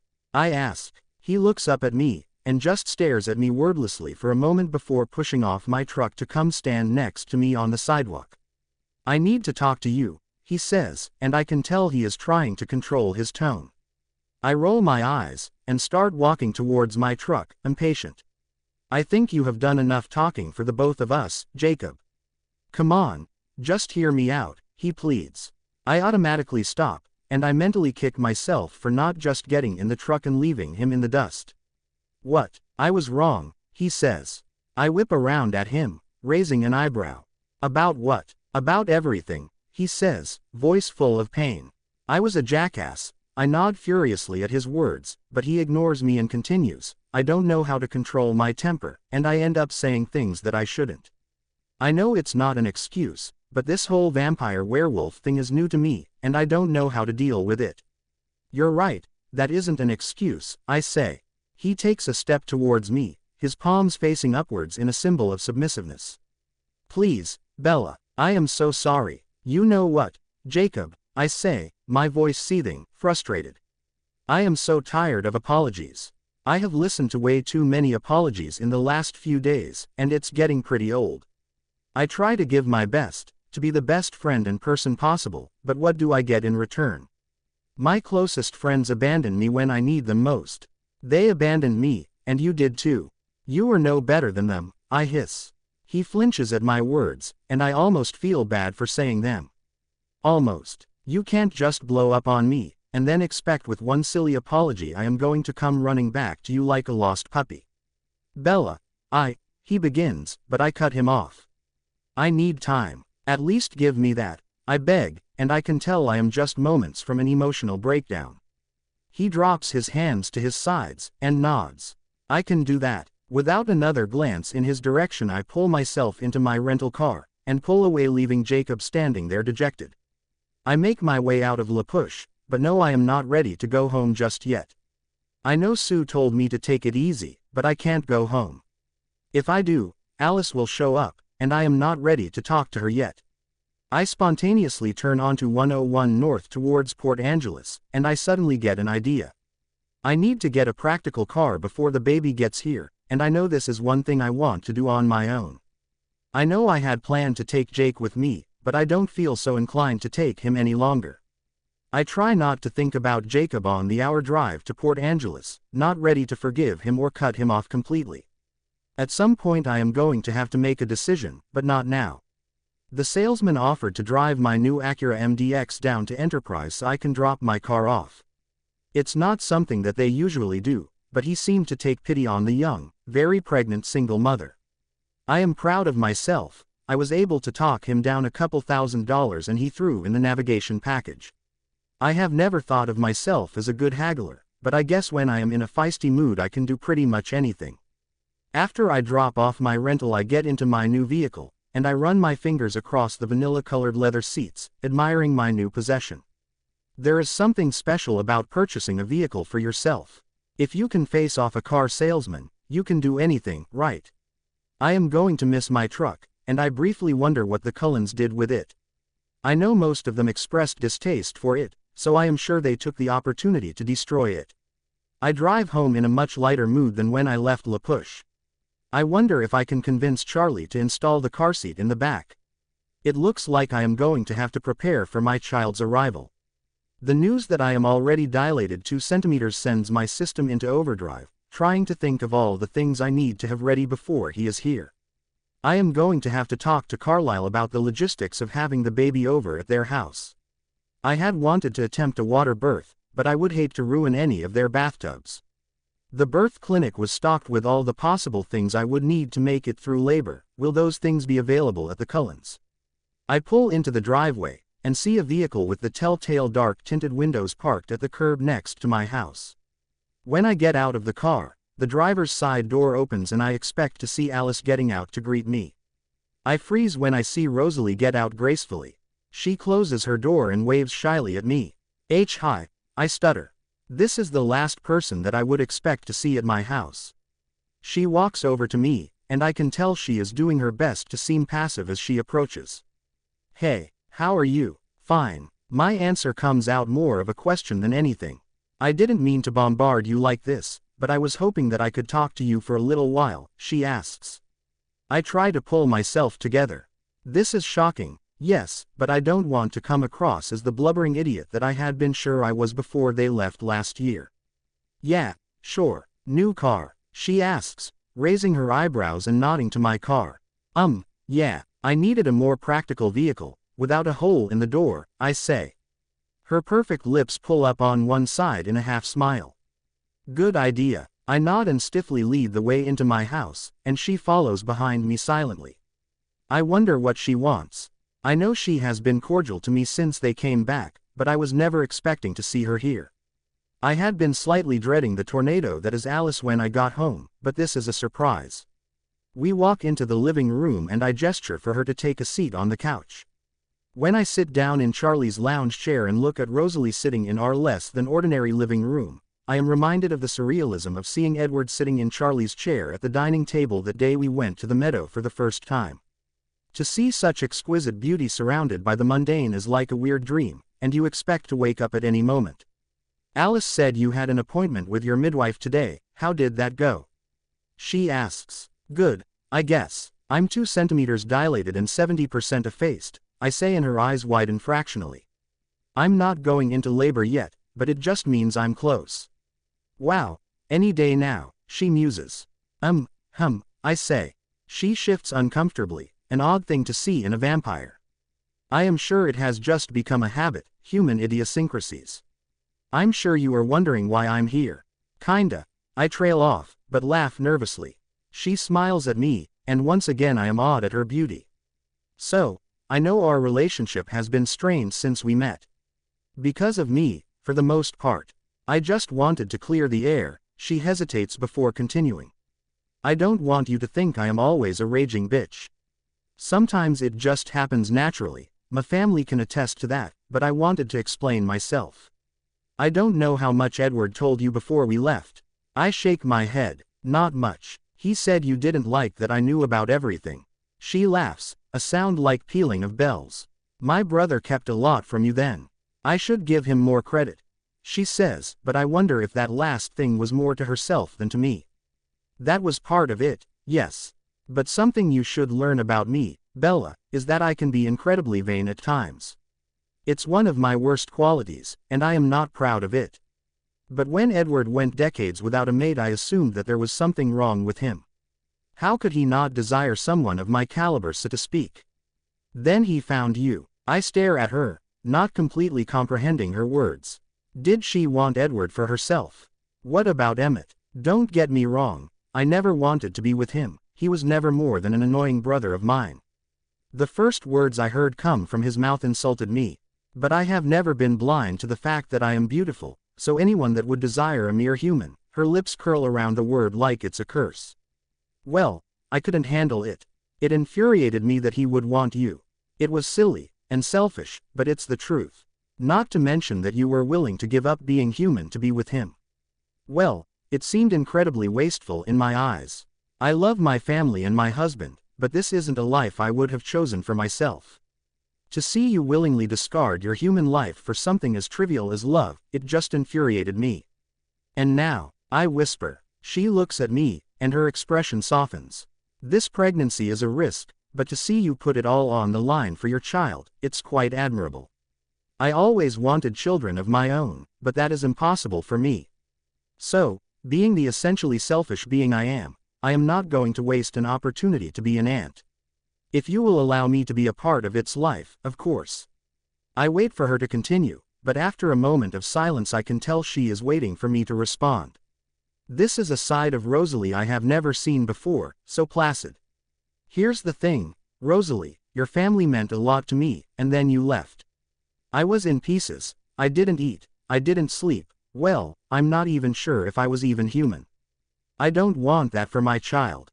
From what Alice, and now you have said, you want to be a part of my child's life, but if that is going to be allowed, I have to know you all aren't going to up and vanish one day. If you want to be my child's family, I think that is amazing, but it has to be a permanent thing. No exceptions. It feels strange being so open with Rosalie of all people. I have never been one for speeches, but it seems motherhood has brought out a new side of me.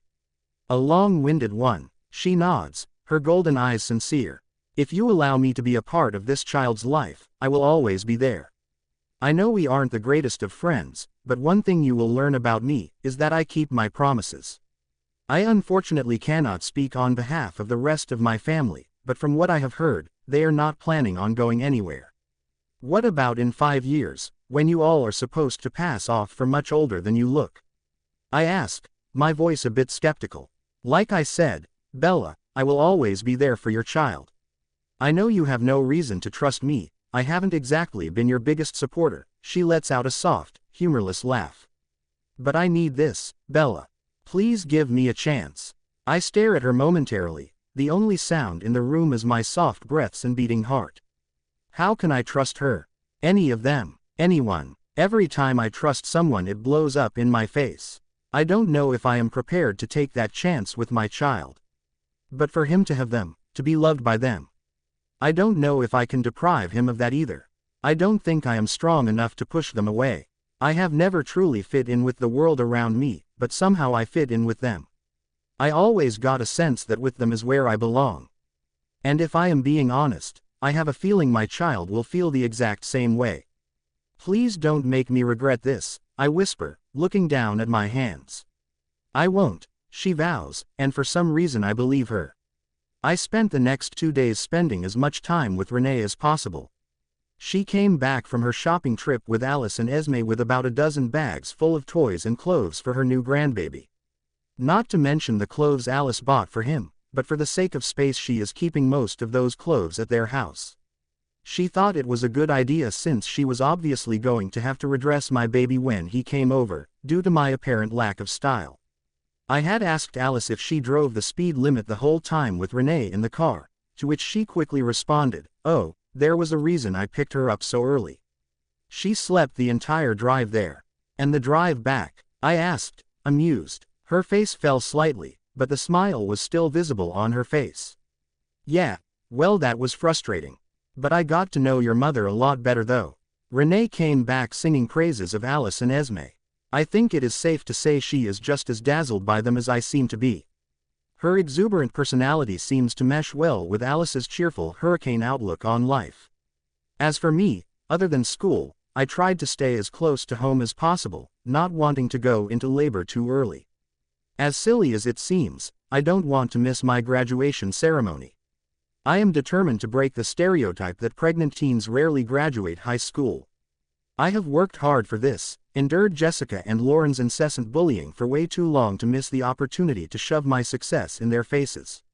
Yes, while they are heading off to college, I will be taking care of a newborn, possibly taking some online courses, but at least I can say I survived high school. Rosalie has come around a couple times in the last few days, dropping off meals that she said Esme made for Charlie and I. She has taken up talking to the baby, laying her cool hand on my belly. It is really very sweet. At times I think she looks sad that she can't experience this for herself, but I think she cheers herself up with that she is going to be an aunt to my child. I am trying my best to give them the benefit of the doubt, trusting them the best I can. It doesn't come easily though. I can't just flip a switch and suddenly things are back to how they were before they left. The truth is, trust is earned, and they are going to have to prove over time that I can trust them to stick around. I haven't heard from Jacob since I told him I needed time in the clinic parking lot. Maybe I am being harsh on him, but I still can't say I am prepared to fully forgive him yet. The things he said were hurtful, and showed me how easily he could turn on me. It may not be fair to keep holding it against him, but I can't seem to find it inside me to just let it go. It's probably the hormones, driving me to be unwilling to forgive easily. But maybe this is what he needs to understand that he cannot treat me like that.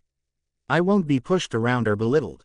Carlisle was ecstatic to be able to share his findings with Sue, saying that it will only help me when it comes to giving birth. As much time as the Cullens spend around humans, I sense that it is a reprieve to be around those who know their secret, but don't run screaming. Carlisle only shared a little bit with me, telling me of stories of women carrying half-immortal children, to only be killed by them during labor. Many of the stories come from tribes in Central and South America, but now are passed off as myth. The stories frightened me, but Carlisle told me that my pregnancy doesn't match the South American myths, and that I had no reason to worry. Even though he keeps telling me that everything will be okay, that I shouldn't expect any complications, I can see a flicker of doubt in his eyes from time to time. So I worry anyway, not for me necessarily, but for my child having to grow up without a mother. I know he will be taken care of, but the thought of my little baby entering into a world without either of his parents sends chills down my spine. As I go to sleep Friday night, anticipating the events for the next day, I can't ignore the nervousness that churns in my stomach. I think the baby feels it too, because he seems more restless than normal. I wake early Saturday morning, before the sun fully rises in the sky, with a tightening cramp in my torso. The pain isn't stifling, but enough to wake me and have me slowly gasping for air. My foggy brain instantly clears as realization hits me like a freight train. After about 60 seconds pass and the pain recedes, and it is as if the pain was never there at all. Could this be it? I pull myself up, glancing at the clock to see that it is 5:47 in the morning. After 5 minutes, and no returning pain, I decide to get up to take a shower. Maybe it is that Braxton Hicks thing that I read about. I get in the shower, taking my time, letting the hot water penetrate every tense muscle in my body. Just as I am about to get out, the hot water running cool, another cramp takes over, noticeably stronger than the previous time. I grasp onto the railing in the shower, breathing through the pain as quietly as I can. It is still early, and I don't want to startle Charlie awake. He took the day off work for my graduation ceremony, and he doesn't get to sleep in often. Once the pain subsides, I step out of the shower, and wrap a large towel around my body. I glance up at the clock above the bathroom door, it's 6:10. It's been 23 minutes since my last contraction. Maybe this is the real thing. I walk over and stare at my reflection in the mirror, my dripping hair as wild as my eyes appear. This can't be happening now. I have been waiting years to graduate from high school, and this is the day the baby chooses to arrive. I think about calling Sue, but quickly decide against it. If my contractions are this far apart, I am in very early labor. I can make it through graduation. The ceremony is at 10:30, that is only a couple hours from now. No need to rush things. I can hold this baby in for a couple more hours. He has been in there for 9 months, what difference will a few measly hours make? You stay in there, I whisper to my stomach, patting it softly. Alice is going to be here in an hour and a half, insisting that she needs to do my hair and makeup for the event, and I didn't have the energy to argue with her. These contractions aren't so bad, I think I can make it through the ceremony without any issues. Then I will just have the baby afterwards. I time the next 4 contractions, still 20 minutes apart and between a minute to a minute and a half long. When Charlie finally gets up, I decide to blow dry my hair in preparation for Alice's styling. I don't say anything to Charlie, because I know that if I did he would insist on skipping the ceremony. At exactly 7:30 Alice knocks on the front door, and fortunately my contraction ended just moments before. I open the door for her, and she looks me up and down speculatively. You look tired. Didn't you sleep at all last night? Thanks, I grumble, turning and walking away. She closes the front door and follows me into the kitchen, where I quickly make myself some buttered toast. I'm not really hungry, but from what I have read I am going to need the energy if I am going to have this baby. I eye the clock, knowing that in about 15 minutes I am going to have to excuse myself if I want my morning to proceed as planned. Hurry and eat, I need to start on your makeup, she says. I'm going as fast as I can, I mumble around a full mouth of bread. I don't know if it's nerves about having the baby or the fact that I will be walking on a stage in front most of Forks today, but my mood is pretty sour. How are you feeling? She asks. I gulp, and my voice comes out higher than normal. Fine. She narrows her tawny eyes at me, and for a moment I think that I have blown it, but then she shrugs and starts babbling about my outfit she picked out for me. I finish eating and soon enough she has me upstairs sitting on a chair she brought up to the bathroom. I glance at the clock again. 8 minutes. She paints my face, and by the time she will be done, I am sure I will be unrecognizable. I beg her not to put anything sticky on my lips, not having the patience to keep my hair out of my face the entire day. She obliges and suggests only putting a tinted chapstick on. Whatever the hell that is. I glance at the clock again. 1 minute. Alice, I need to use the bathroom, I say. She huffs, but places her torture instruments down and breezes out of the room, pulling the door shut behind her. I actually follow in the steps of using the bathroom, knowing that with her enhanced hearing that she will hear if I don't actually go. I sit for 3 minutes, excruciatingly long minutes, before the next contraction sets in. I naturally start rocking back and forth, a way to soothe myself, and I bite down on my lip as the pain washes over me. The contractions are getting stronger, and for a moment I don't know if I am strong enough to withstand this pain. Somehow I stay quiet through the entire contraction, and I hurry and wash up. I call Alice back in and she sets back to work. She finishes my face and when I look in the mirror, sure enough, I am unrecognizable. It's not particularly dark makeup, but strategically placed on my face. A dark powder to make my cheekbones stand out, dark mascara brushed on to make my lashes frame my eyes in an alluring way. Overall, I can't say I dislike it, but would I try and recreate it myself? Most likely not. Wow, Alice, my voice complimentary. I'm a miracle worker, I know, she says, oh so humbly. Now time to do your hair. Which is fabulous by the way, so long and luscious. I shrug. Pregnancy benefit. It will probably all fall out once the baby is born. Let's hope not. It suits you, she replies, pulling a curling iron from her oversized bag. Now sit and behave. She separates my hair into sections, and before she has a chance to curl the first piece a contraction hits, 5 minutes earlier than expected. I gasp, and my hands automatically flutter to my stomach. I breathe in through my nose, and out through my mouth like the birthing books instructed me to do, any thought of Alice escaping my mind as I try to manage the ripping pain in my torso. Bella, what the, she says, but I ignore her as the contraction starts to wane. Are you in labor? She practically yells, pulling me around to face her. No, it's nothing, it's fine. Just do my hair, I say, turning back around. That was a contraction, wasn't it? She asks, her voice sharp with an edge of panic. I turn my head to look at her, ready to throw out another unconvincing lie, but when I look into her butterscotch eyes I know I am not getting myself out of this. Fine, yes, it was a contraction. When did they start? Her panic is more pronounced now. I roll my eyes, but answer. About 5:45 this morning. But you don't have to worry, Alice. They are only like 20 minutes apart and my water hasn't broken yet. I don't see why I can't go to my graduation as planned. How about because you are about to give birth? She yelps. I am not going to miss my graduation. I have survived the hardest 9 months of my life, and I am not going to miss getting my diploma, I say, my jaw setting stubbornly. I watch as 1,000 emotions play across her angelic face as she tries to figure out what to do. Bella, please just let me call Sue.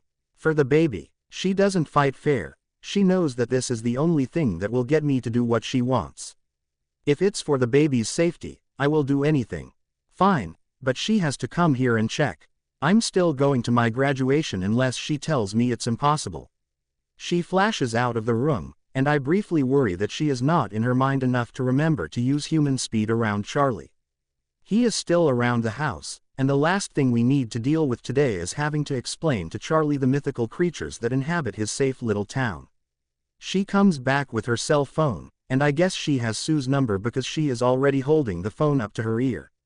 Hello, Sue, this is Alice Cullen, she greets Sue quickly before moving on to her brief explanation.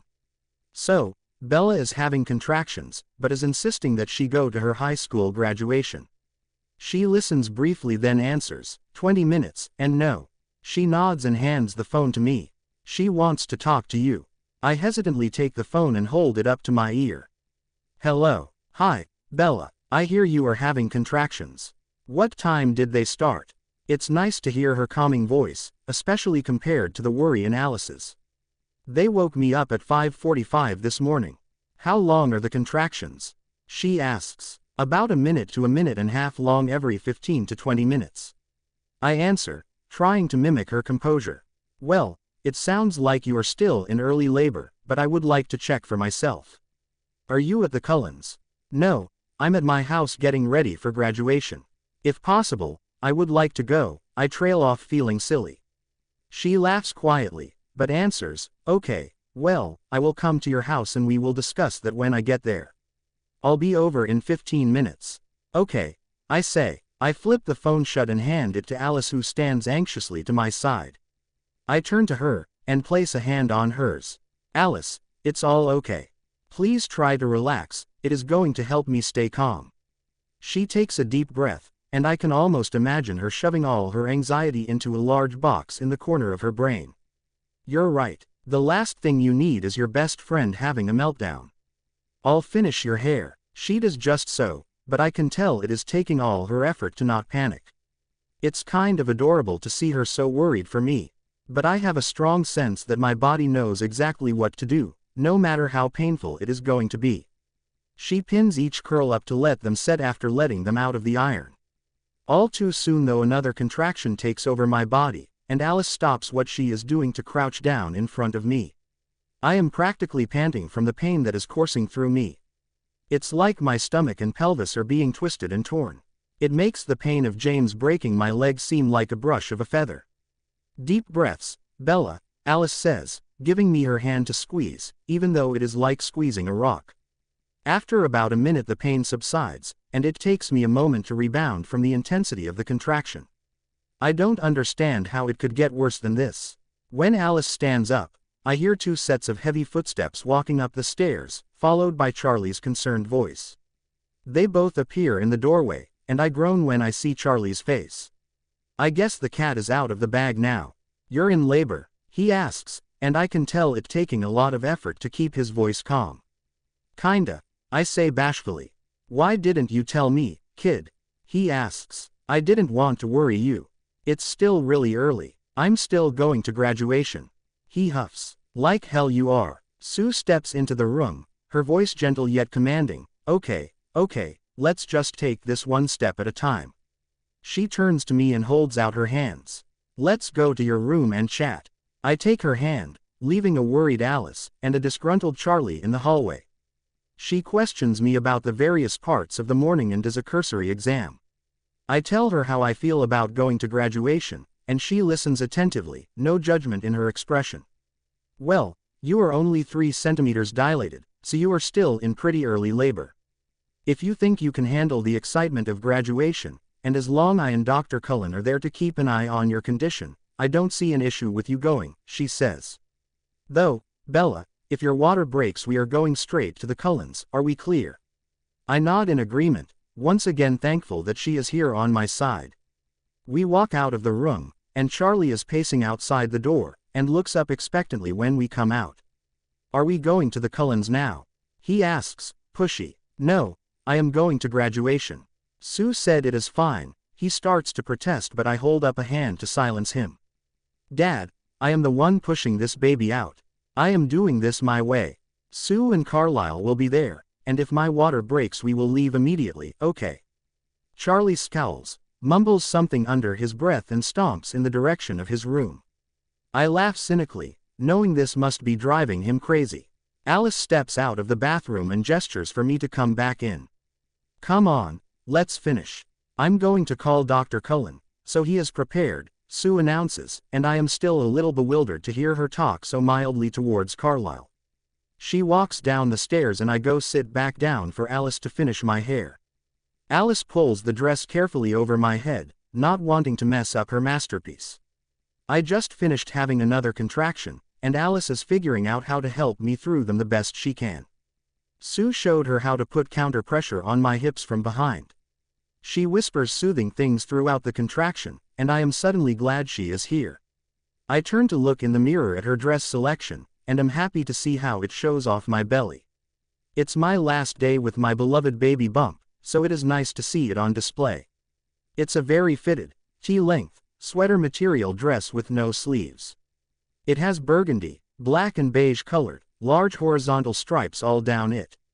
She pairs it with a pair of ballet flats that have ribbons that wrap delicately around my swollen ankles, making them look more proportionate to my legs. Nice choice, Alice. Thank you, I say, leaning my head on her shoulder briefly.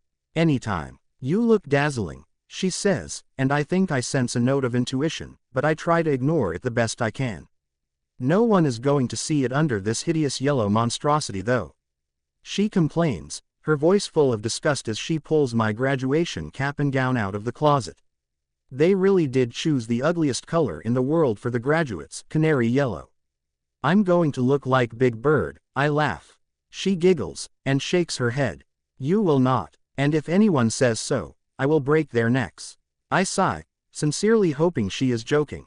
Though with Alice, you never really know. Soon enough Renee arrives at the house, Phil in tow. He arrived late last night, so this will be my first time seeing him since I moved to Forks last year. Just moments after she walks into my room another contraction crashes over me, and I yet again have to explain the situation.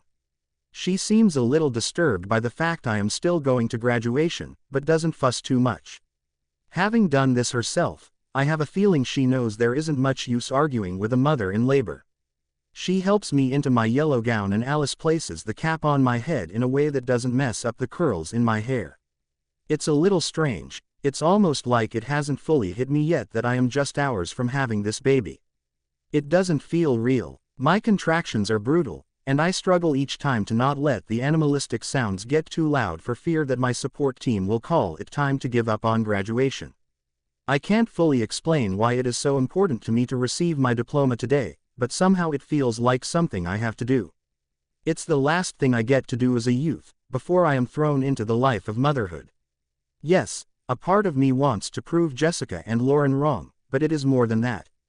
I feel like if I get to do this one thing, I can close this chapter of my life, not having any regrets. Once I have that diploma in hand, I will be able to completely focus on bringing my child into the world. Us females walk down the stairs, and find Charlie and Phil sitting uncomfortably in the living room, trying their best to make small talk. Not a talent of Charlie's, especially with his only child only hours out from having her own baby. I give Phil a hug and he asks if I am ready, but I am not sure if he means for graduation or birth, but either way I can 100% say I don't know. Renee insists on taking a few pictures and she tears up slightly as I pose unwillingly next to my baby photo hanging on the wall. My baby is all grown up. She cries, dabbing a tissue to her eyes, trying her best not to smear her makeup. Alice comes up and offers to take a photo of my parents and I, to which Renee excitedly jumps at the opportunity and Charlie groans in protest. After all the obligatory photos are taken, everyone piles out of the house and shuffles to the cruiser. I know another contraction is due very soon, and my muscles tighten in anticipation for the mind-blowing pain. Alice decides to drive to the school with us as my designated support person, a doula of sorts. Her, Renee and Phil squish in the back of the cruiser and I ride shotgun with Charlie. Just as Charlie pulls away from the house, yet another excruciating contraction rips through me. How many of these do I have to survive? There has to be something wrong. No one can survive pain like this and live, right? I try my best to breathe through the pain, while everyone in the car tries to soothe me in their own ways. Are you sure about this, Bells? Charlie asks when my contraction is over. His voice tinged with evident worry. We should just drive to the Cullens. No, I'm fine, Dad. I say, and then I lie unconvincingly, really, it's not so bad. Charlie snorts at my obvious lie, but says nothing more as we make our way to the school. When we pull into the parking lot, it is completely packed, so Charlie drops us off at the entrance to the gymnasium and then goes off to find a parking spot. Graduates and their families shuffle around us loudly, the excitement palpable in the air. I spot Mike and his parents standing near the stage, and his mother straightens his tie while he shuffles back uncomfortably. I wonder if I will embarrass my child like that someday. The thought makes me smile, and suddenly I understand the joy Renee had embarrassing me growing up. Dancing when there is no music playing, licking her thumb then wiping various things off my face, something to look forward to. When I walk with my family towards the seating, I spot the entire Cullen clan sitting at the far right side of the gymnasium, the crowd around them automatically creating a space between them and the strange family. Rosalie and Jasper wave, and Emmett winks at me, and I laugh. Esme catches my eye and she waves me over, gesturing towards a row of empty seats in front of them. Over here, Mom, I say, grabbing her hand to lead her over to the seats. I walk up and Esme jumps out of her seat, and Carlisle follows close behind her. She wraps her arms around me in a brief hug, and then pulls back to look at me. I hear you are going to make me a grandmother today, she whispers just loud enough for me to hear. How are you doing? I laugh nervously, knowing if I try to lie she is going to see right through me. It's more painful than I had expected. Just think, at the end you'll be able to hold your sweet little baby in your arms, she reminds me lovingly. Carlisle joins in on the conversation now, his voice a little bit tense. Are you doing okay, Bella? He asks, and he glances at me up and down as if looking for some sign that I need medical attention. I'm good for now, but I should be having another contraction pretty soon. Okay, well, as soon as you get your diploma, I think it best to head back to the house, he says, and I can tell he is nervous about me going through with graduation. Esme grabs his hand and I think I see her rub his hand soothingly with her thumb. I just nod, and then quickly introduce Esme and Carlisle to Phil, to which they greet him warmly. I tell them I have to go get in line and that I will see them after the ceremony. I catch Alice looking over at the doors expectantly, and I think about asking her about it, but when a crowd of graduates rush towards the stage, I decide it is best to ask her later. The principal tells us to line up alphabetically by our last name, which puts me directly next to Jessica. I turn my back to her just as Angela rushes up to me, Ben trailing close behind her. She pulls me into a tight hug, and I think I feel her shaking with either excitement or nervousness. Bella, I'm going to miss you when I go off to Washington State, she says, and I see genuine tears forming in her soft brown eyes. I guess you will have to just come back and visit me and the baby, I say. She continues to say something about babysitting, but I suddenly am hit with another contraction. They are getting closer together, and even more painful. So much so, it takes all my concentration to remain on my feet. Bella, are you okay? Anglia says, grabbing my arm. I grunt out a quick, yeah, fine. The contraction ends and I straighten up. I hadn't realized that I had been almost doubled over in the pain of the contraction. Are you in labor? She gasps. I laugh. Yeah, perfect timing. Huh, why are you still here? Shouldn't you be heading to a hospital or something? She asks a little too loudly and several students turn to look at us. Really? Ang, I'm fine. Both my midwife and Dr. Cullen are here. They are making sure that I make it through the ceremony, I assure her in a muted tone. Yeah, I noticed the Cullens here, she says, but when her name is called by a teacher, she turns to me and says, you can tell me about that later. If you want. I laugh again. Yeah, okay. Go get in line. She runs off pulling Ben with her, who gives me a quick thumbs up as they retreat. By my guesstimation, that last contraction was about 10 minutes apart from the previous. They are getting much closer together, and I am getting more and more exhausted with each one. This ceremony shouldn't take more than another hour. I hear Jessica shifting behind me, and before I can stop myself I turn to glance at her over my shoulder. Her eyes are narrowed into little slits, and she is gnawing at her lip, and one point in our relationship I might have asked her if she is okay. She glances up and catches me looking at her, and she promptly rolls her eyes and an annoyed sound escapes her throat. Can I help you, Swan? She asks in her nasal voice. I scoff at her and turn back around, after mumbling, nope. Nothing from you. Listen, Bella, she begins, but I continue to ignore her. You better not steal the show. Despite what you think, not everything is about you. If you have your kid on the gymnasium floor, you are going to ruin my graduation. I can't believe that is what she is worried about. Out of all the things on this day to worry about, she is worried I am going to steal her thunder. Wow, I don't have the energy to argue with her, so I throw a quick, don't worry, princess, I'll try not to dull the ever-present sparkle that is Jessica Stanley, over my shoulder. She practically growls at me, muttering, bitch. I smirk. It will be so nice to not have to deal with her once this whole ceremony is over. The event moves along and we all take out seats in front of the stage, and the principal calls the room to attention. Another contraction comes right as he is introducing the valedictorian, but because of the pain I don't even register who it is. I keep as quiet as I can, not wanting to draw even more attention to myself than already is on me. I can feel the students around me shift nervously, coming to realize there is something wrong with me. Jessica grunts, not happy about having to sit next to me. When the pain passes, I turn around to look for my family. I spot the Cullens, Charlie, Renee and Phil all sitting together. I giggle quietly at the way Phil keeps shifting his eyes to glance back at the unnaturally beautiful, seemingly human people sitting behind him. Out of the corner of my eye I spot someone standing in the far left corner of the room, at least a foot taller than anyone in the room. Jacob came, bringing his father.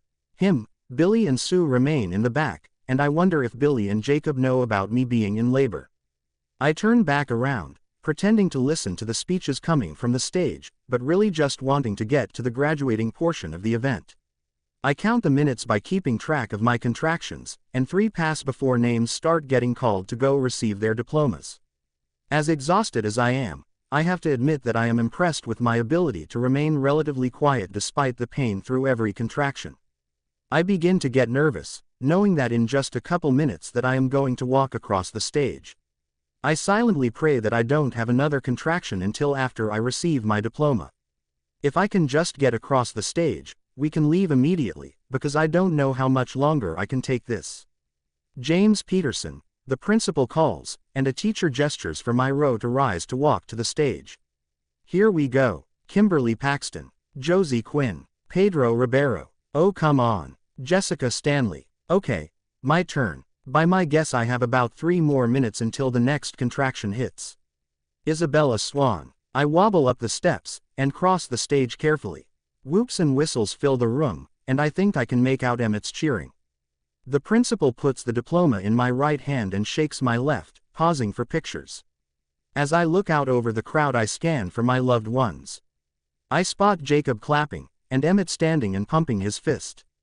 But as I am about to pull my hand away, something catches my eye. In the back, standing next to the entrance doors stands the last person I had expected to see today. His golden eyes confused and piercing right through me. I freeze, and my heart starts trying to leap out of my chest painfully.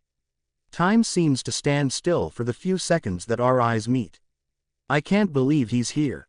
Edward. Pop. I tear my eyes away from his just in time to look down and see a clear liquid pooling around my feet. If my heart was racing before, then my heart must have stopped as I came to the realization that something big just happened. My water broke. Edward Pav. I don't know if I actually decided to come back to Forks, I just slowly started migrating north over the past couple weeks. It wasn't until I hit the Oregon border that I realized how close to her I really was. When I finally realized I was so close, it was easy to convince myself to just come check on her. If she was doing well, and thriving like I had hoped she would do, I would be able to leave again. Maybe. If she was as miserable as I was, I know it wouldn't take long for me to go running back to her.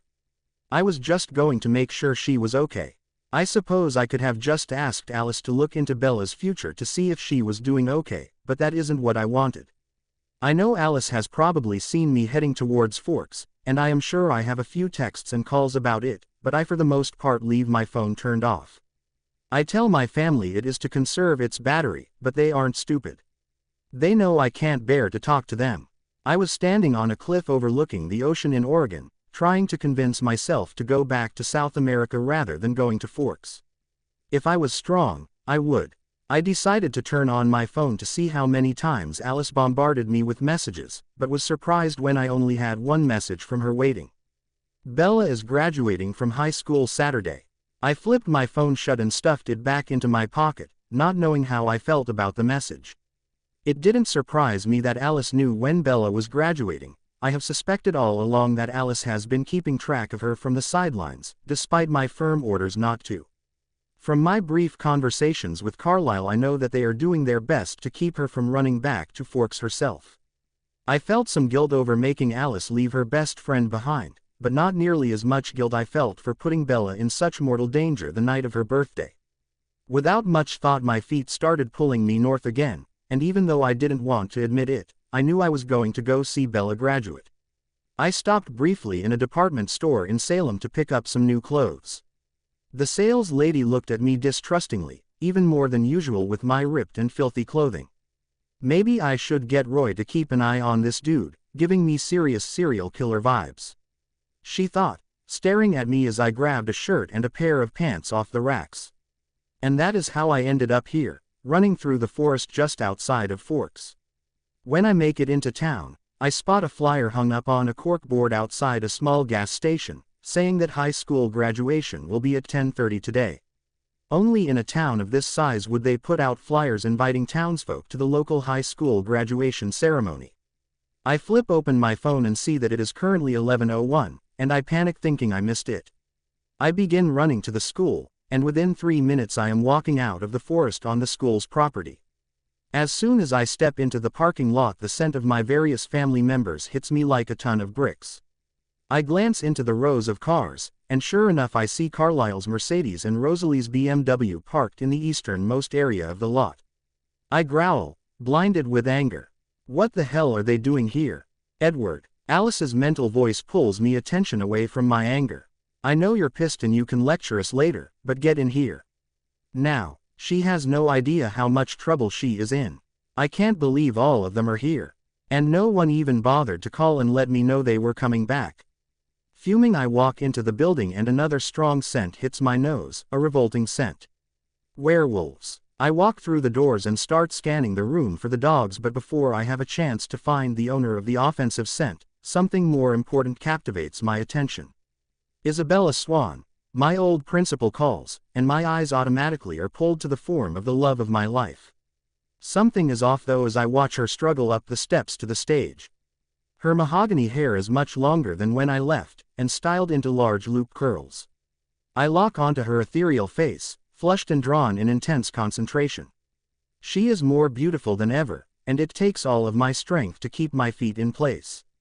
Every fiber of my being is pleading for me to run to her, to sweep her into my arms and beg for her forgiveness. It isn't until my gaze drops to her torso that my world comes to grinding halt. As she approaches the principal, her hand rests on her lower back, making her swollen stomach stand out prominently. Jesus Christ, she is pregnant, very pregnant. My head whirls as I take in her form, and I can feel my eyebrows pull down in confusion. I naturally start scanning the minds around me, trying to understand the situation better. Geez, she's about to pop. How embarrassing being pregnant at graduation. It's my family's mental voices that pull me away from these petty thoughts. I should have insisted she skip this. Look at her, Carlyle thinks anxiously, and then images of artistic renderings of children ripping apart their mothers flash through his mind. Oh, I'm so happy for her. If only Edward were here to see this. He needs to be here. I should call him. Esme thinks. It is his baby after all. This pulls me up short as I watch as Bella reaches out for her diploma with one hand and shakes the principal's hand with her other. She pauses to look out at the crowd, eyes looking for specific people, but I can't take my eyes off her long enough to look who she is looking for. Just as she is about to move on, her gaze shifts and her eyes lock onto me. I don't know what expression my face holds when her warm chocolate eyes meet mine. I see shock, worry and pain in her eyes as we continue to stare at each other across the room. With a gasp, and sound of a spilling liquid triggers her to look down, breaking the connection. Her water broke, Carlyle thinks, and then suddenly the world is thrown into madness. Bella Pav. Things moved quickly after that moment my water broke.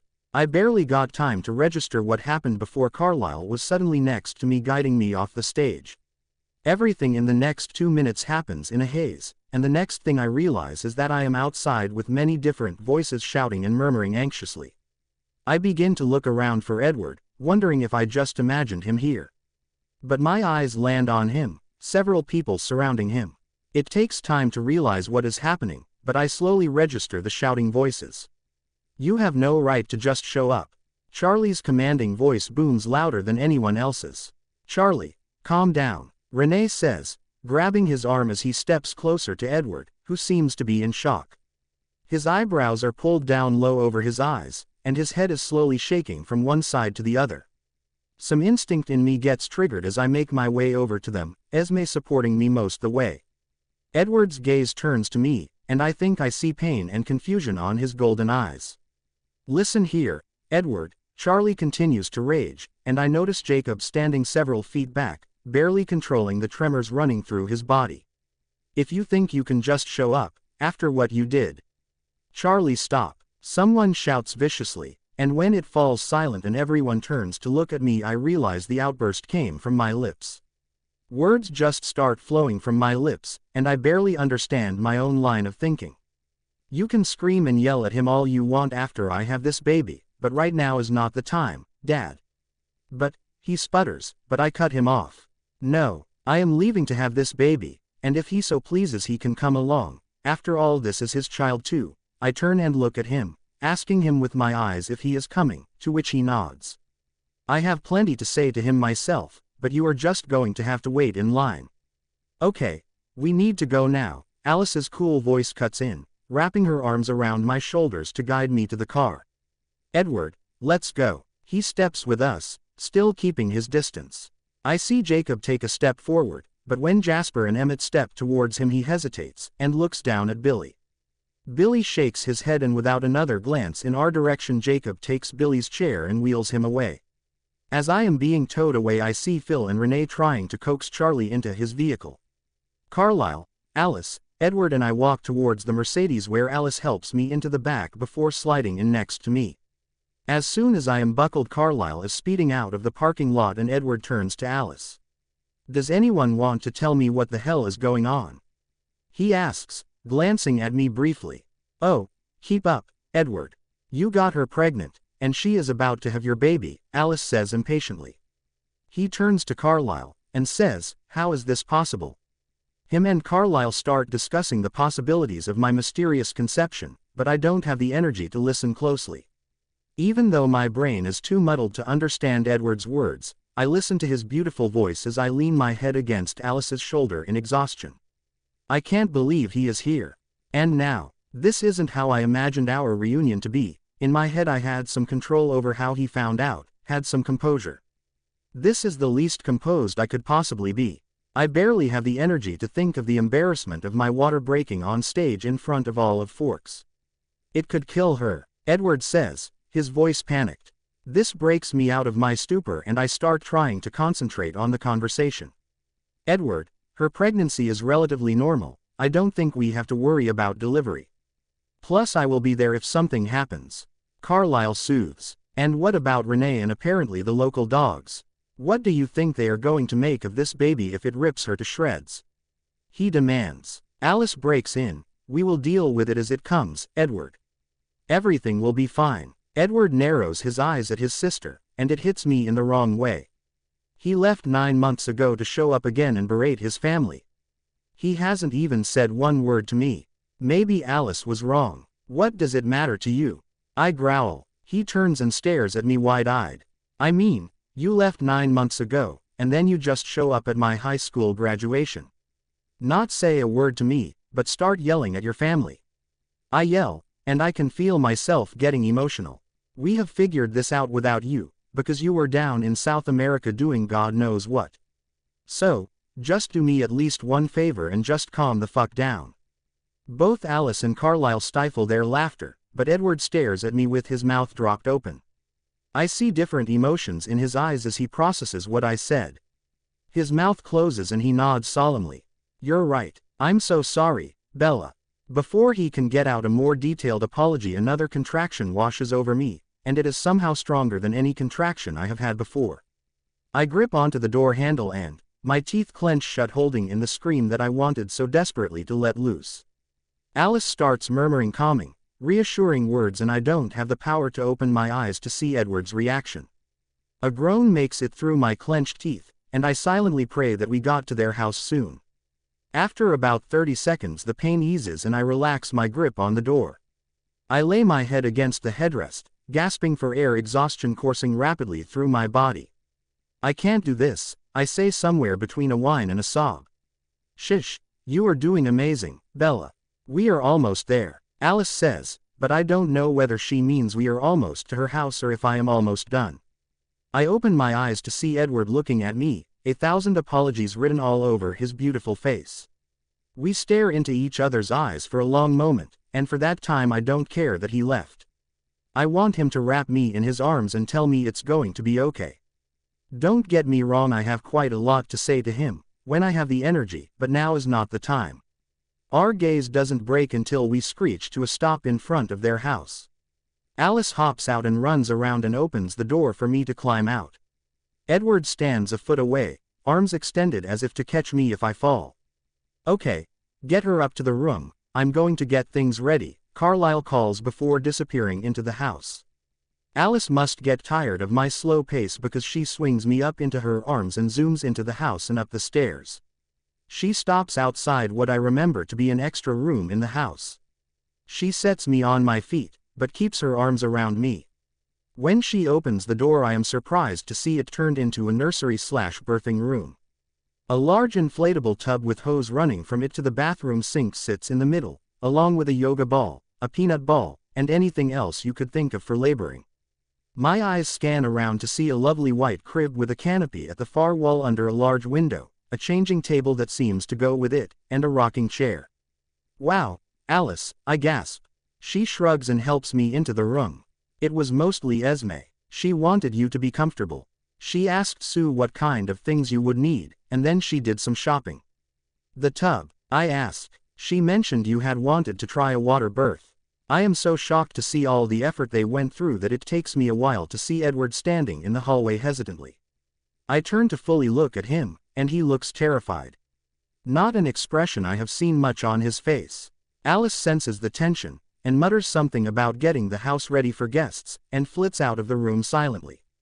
I can't believe this is the first moment that we have alone together. I'm not sure how I feel about it yet. I turn and walk over to the rocking chair, starting to feel a little lightheaded. Edward walks in slowly, and lingers next to the dresser not far from the door. He looks at me, and his mouth opens to say something, but it doesn't come out. I sigh and realize I am the one who is going to have to start this dialogue. Not quite how you imagined coming back, huh? I ask. He sighs himself, and looks around the room. Not quite. And you haven't run screaming?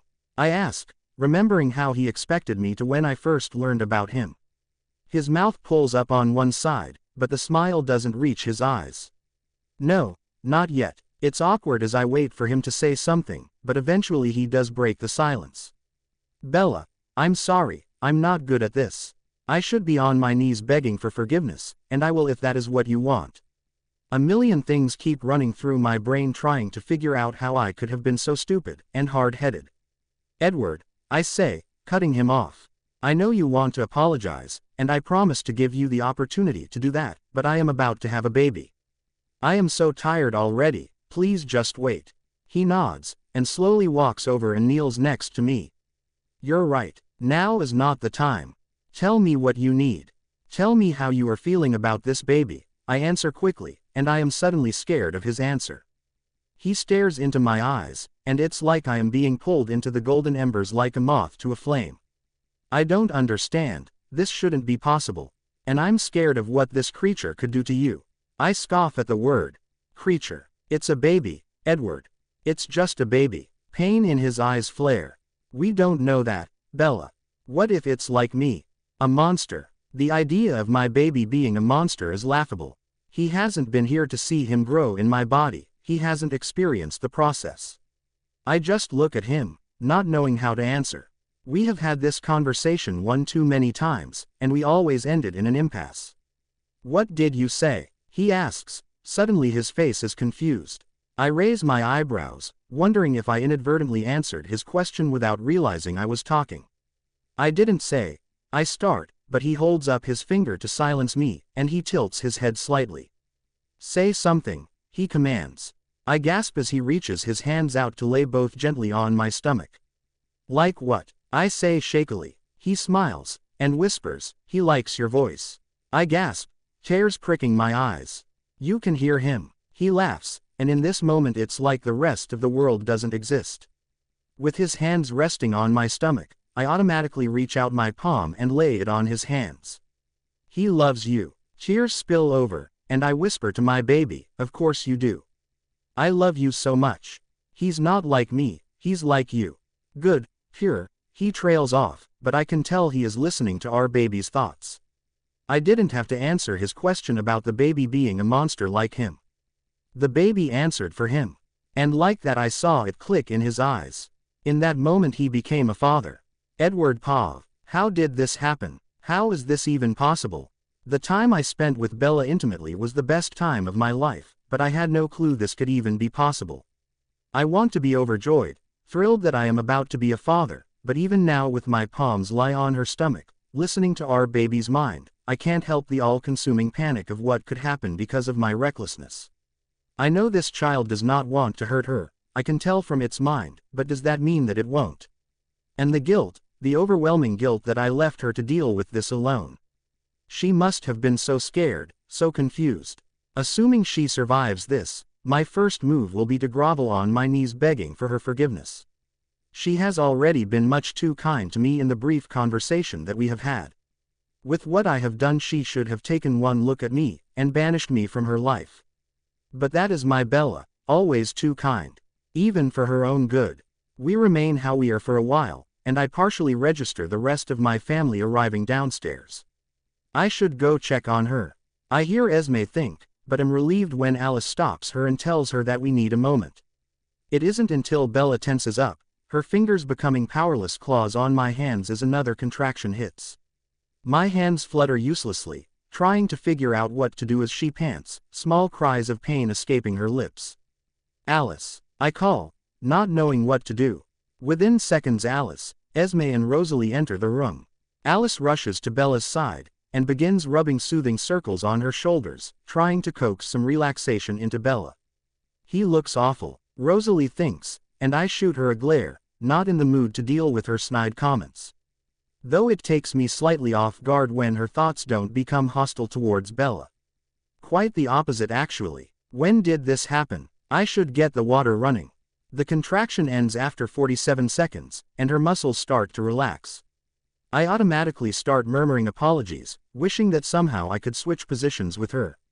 Haven't I put her through enough pain already? Sue will be here soon.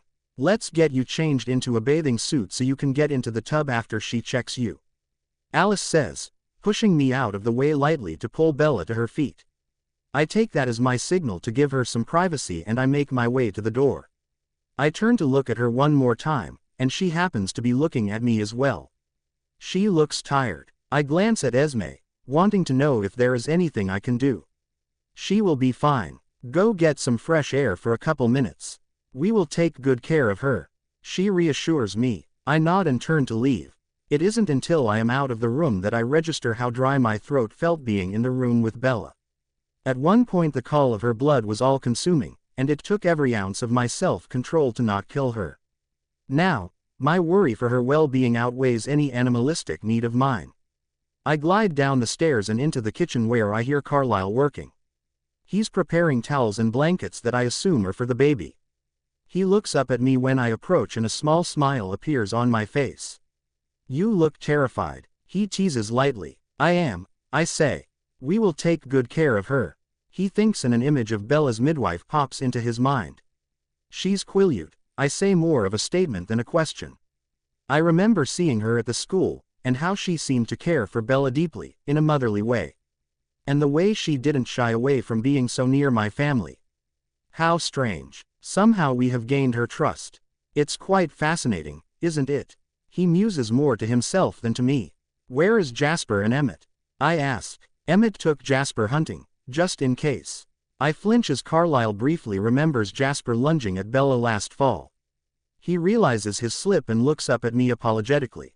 Sorry, son. I shake my head, trying to erase the image from my head. In a desperate attempt to change the subject I ask, everyone seems so sure that she is going to survive this, how can we be sure? We can't be sure, but I don't see why it won't continue to progress as normally as it has been. I can't see things changing so drastically.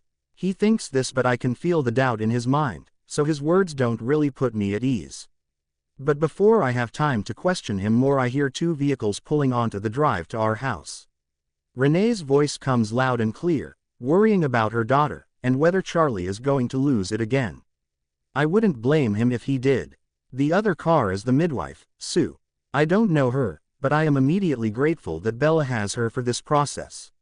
Charlie, Renee and Sue are here, I announce to Carlisle, who just nods, finishing up his task. Maybe you should head upstairs. I'll talk to Charlie. He says, and I think that he may be right. I nod and rush back up the stairs, hearing that they have Bella decent before I enter the room again. When I walk in, Rosalie has water running into the large inflatable tub in the middle of the room. Bella is leaning against the crib, hands grasping at it desperately as she has another contraction, and Alice is behind her, massaging right below her hip bones on either side. Esme is next to her, telling her encouraging words in a hushed voice. I wait until her contraction is over to announce my presence. Can I do anything? I ask, feeling utterly lost. Bella turns around, her pink cotton robe open, wearing a black bikini underneath. Her stomach protrudes out and I briefly wonder how her small frame is accommodating such a large stomach, her alabaster skin pulled tight over where our baby lies. She smiles at me, and I once again wonder why she is being so kind to me. I'm good, she says, and I almost want to laugh at the statement after seeing her curled over in agony. Your midwife is here, I state, not sure what else to say. Okay, thanks, she replies. Wow, could he be any more awkward?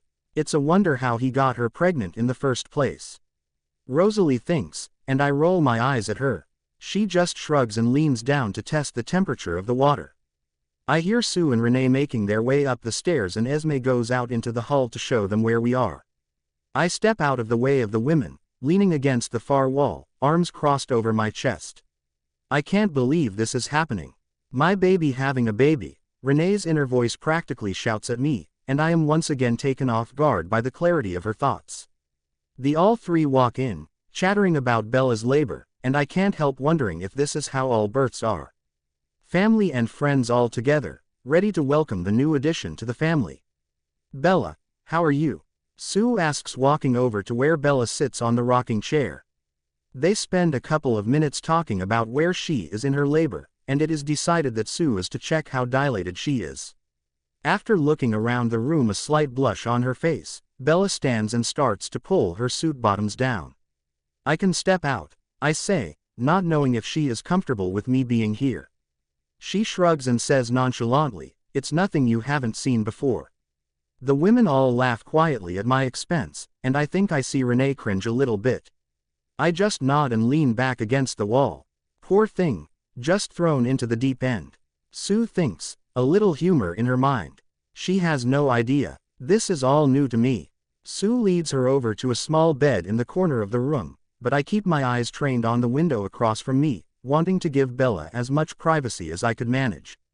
It's not that I haven't seen her naked before, but there is something about being in a room with your mother, sisters, her mother and a stranger that makes me not completely at ease.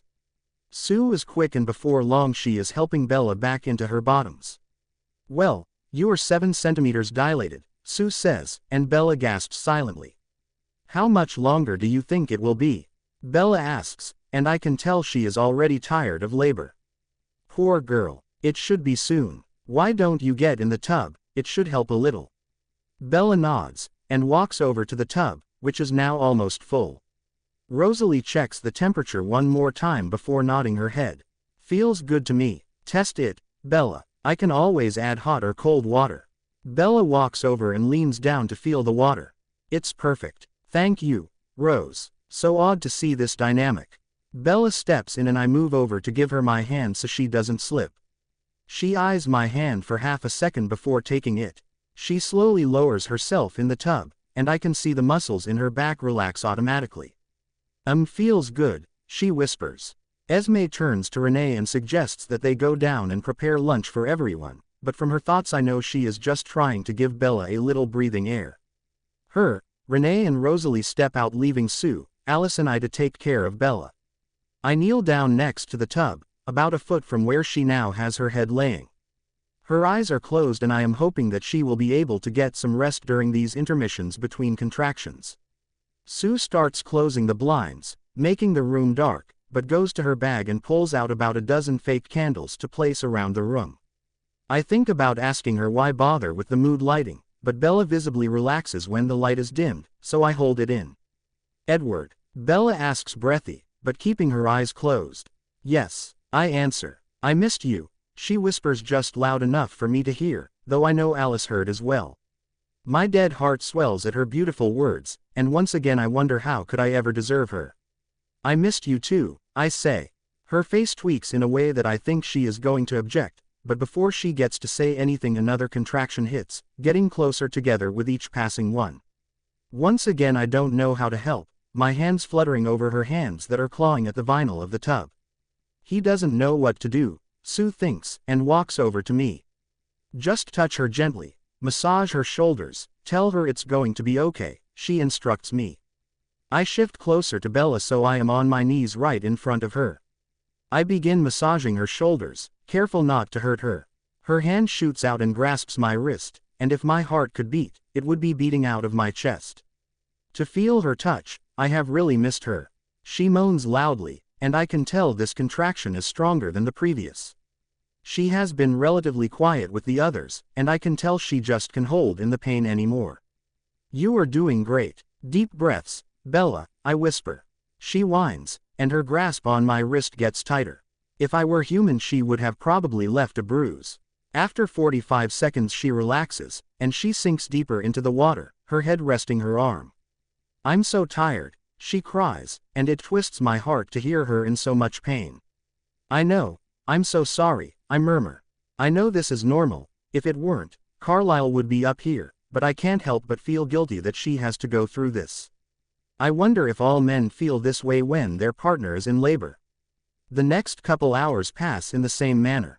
She rests, at times dozing off between contractions, and then she has a contraction. I whisper soothing words, and then I apologize when it is over. Sue teaches me how to apply counter pressure to Bella's hips when she is having a contraction, and it seems to help a bit. Carlisle eventually comes up and takes Bella's vitals, and then talks to Sue in muted voices in the corner of the room. Rosalie brings up little tubes with honey for Bella to snack on to give her energy, and for once I am grateful to have Rosalie around. Carlisle talked Charlie down, and set him up in the living room with the remote. He is currently happily watching some basketball game. I think he is content to meet the baby after it is born, not too keen on watching his daughter in labor. At some point 3 wolves arrived, but were staying concealed in the forest at the back of the house, not wanting Renee or Charlie to see. They don't trust us to not hurt Sue, which annoys me a bit, but not much I can do about that. It surprises me to hear the feelings of one of the wolves, Jacob, and his feelings for Bella. I wonder if there was something between them, but from the sound of it they haven't been talking lately. Of course Bella found the next best mythical creature to fill the role of her vampires once we left. It seems like she can't stay away from danger, even with us gone. Stupid for me to assume the danger left with us. Bella has no problem finding danger on her own. At one point the noises Bella starts making during her contractions becomes more primal and animalistic sounding, and the atmosphere becomes more alive. I bet she's ready to push. Sue says right as Carlisle suggests that we do another check. I have to use the bathroom. Bella cries during a contraction, still on her hands and knees in the tub. That's a good sign, Bella, Sue says. That's the baby's head you are feeling. You are probably ready to push. Everyone is in the room except for Charlie, but Bella seems too out of her mind to even care about her audience. Her mother is trying her best to soothe her from the other side of the tub, while I continue to massage her back from behind. Your body knows what to do. Follow your instincts, Sue says calmly. Carlisle stands back a little, but flanks Sue, ready to jump in if needed. He knows that Bella wants Sue to deliver the baby, so he is mostly here for backup. Bella starts grunting the exertion, now trying to push the baby out. It hurts, she cries. Guilt, so much guilt. I know, you are almost there, baby, Renee says, pushing a strand of hair out of Bella's face. Bella continues to push, switching positions in the tub from time to time, but spends most of her time on her hands and knees. The only other time that I have seen her in so much pain is when James bit her, but at least now I know there is a chance she will survive this. She groans with each push and contraction, and everyone keeps telling her how strong she is. She really is very strong. She switches positions so that she is leaning back against the wall of the tub, her head lolled back on my shoulder. I start whispering encouraging words in her ear, and silent tears roll down her face. I can't do this, I'm so tired, Edward, she cries again. You are almost done, love. You are so strong, I reassure her. I stroke her face gently and she leans into my hand briefly before continuing to push. I can see the head, Sue calls, her arms in the water, trying to guide the baby into the world. It's as if this news gives Bella a new round of strength, and she bears down, practically roaring as she pushes 2 more times. And like that Sue pulls the baby above the water, placing it on Bella's chest immediately. Oh my God, Bella yelps, wrapping her arms around our child. Carlisle quickly places a towel over the baby, the bottom half soaking in the water. Is it a boy or a girl? Bella asks, her voice full of tears. I reach out and pull the towel back enough to see, and then I whisper, it's a girl, a beautiful baby girl. I stare mystified at my darling baby girl on Bella's chest, and my world immediately changes. I look at her tiny reddened face, and I know in that moment that my life will never be the same. The baby wails loudly, and everyone in the room let out relieved laughs. Bella turns her face to me, wonders in her beautiful chocolate brown eyes, and without thinking about it, I lean forward and press my lips to hers. And in this moment, my world is perfect. I want to freeze this moment, this wonderfully beautiful, messy moment. Holding my baby daughter in my arms, and Edward's cool lips pressed firmly to mine. I would do this all again just to relive this moment. Though too soon he pulls away and looks down at our daughter. She is amazing, a full head of dark hair plastered to her perfect little head. Her eyes are wide, though it is dark and I can't really make out the color. My thumb runs from her temple to her chin as I admire my little baby. She's perfect, Edward whispers, and I reply with a nod. A flash of light goes off, and I look up to see Alice holding a camera, and I smile at her. I'm glad she caught this moment. I didn't even know she had a camera. It's hard to focus on all the commotion around me. I barely notice hands below the surface of the murky water poking and prodding at me, but I don't care. The only thing that matters is this little girl in my arms. Hi there, I say, my voice thick with tears. I know you. I can't believe you're finally here. She's beautiful, you guys, Renee says, and I look up to see her leaning over the pool to get a better look. Beside her is Renesmee and Rosalie, who both look like they could shed tears, but I think for very different reasons. After 20 minutes or so, Carlisle and Sue help me out of the pool, whilst Edward gets to hold his daughter for the first time. When I look over, he is staring down at the little bundle with complete amazement in his eyes. Carlisle wraps a towel around me, and carefully lifts me up in his arms. I'm going to take you to a bed so you and the baby can rest, he says, walking out of the room. He heads to where I remember his and Esme's room is, and I think about protesting because I don't want to get their bed dirty, but I also don't know where else to go. The group follows us out and into their large, well-decorated room. I think I hear Renee calling Charlie upstairs as Carlisle lies me on the bed, and pulls a cover over me. He turns to Edward, who stands right next to him with our daughter in hand. Why don't you give the baby back to Bella for some skin-on-skin time? Edward doesn't hesitate as he gently lies the baby on my chest, my arms automatically coming up to cradle her. He walks around to the other side of the bed and climbs in next to me, not wanting to be far from our child. Alice approaches, clapping her hands excitedly. She's beautiful, Bella. I can't wait to dress her up. I laugh, knowing that she was secretly hoping for a girl just so that she will get to put her in frilly dresses. Well, if my daughter is anything like me, that won't last long. Next, Rosalie comes up, and reaches out to run her fingers through the baby's dark brown locks of hair. So much hair. She's exquisite. I smile up at her, and she returns the smile. Thanks, Rosalie. She moves over to make room for Renesmee, who doesn't say anything, but reaches out to caress my face briefly, and then leans down to plant a kiss on the baby's forehead. I'm surprised how calm the baby is despite all the noise. She is nuzzled up against my chest, her dark eyes looking around curiously. She is very aware, it seems. Renee comes over, pulling Charlie with her. Her face is red and blotchy from tears. She plops on the bed next to me and gently gives me a side hug. Charlie just stands closely, staring down at his beautiful granddaughter. Bella, you did amazing. Look at her. She is absolutely perfect, Renee exclaims, a new round of tears running down her face. I look up at Charlie, and I can tell he is trying to hold his emotions at bay. I smile at him and say, "Hey, Dad. It's a girl," he asks. "She is," I answer, a giant grin on my face. It's so strange. I was so sure it was a boy, but now that I am holding my daughter in my arms, I am so glad that she is a girl. I can't wait to see who she is going to grow up to be. Prettiest baby I've ever seen, he mutters, sounding a little dazzled. I look down at her, examining her angelic face. It's hard to really say, but I think she looks a lot like Edward. Though it looks like she is going to have Charlie's curls. She really is, I say. I hardly noticed Carlisle and Sue examining me discreetly, and there is still a small amount of pain, but this feeling of euphoria fills my senses. Everyone just stands and stares at our baby, from time to time saying how pretty she is, or how wonderful I did pushing her out. I feel Edward's side pressed up against mine as he leans over to look at our daughter. When I turn to look at him, he doesn't notice, not tearing his eyes away from the baby. I can't believe we are here. I end up nursing the baby, Sue helping me get her latched on. Charlie was a bit embarrassed seeing me breastfeed my daughter for the first time, but after what I went through, what everyone saw me do, I don't have any shame. At least for the moment. It's a strange sensation breastfeeding for the first time, a wonderfully weird sensation. It doesn't take long for her to fall asleep as she nurses, and everyone smiles a little seeing her sleeping face. Once she is done eating, Sue takes her and swaddles her up, and I look over to see the line of longing arms wanting to hold her.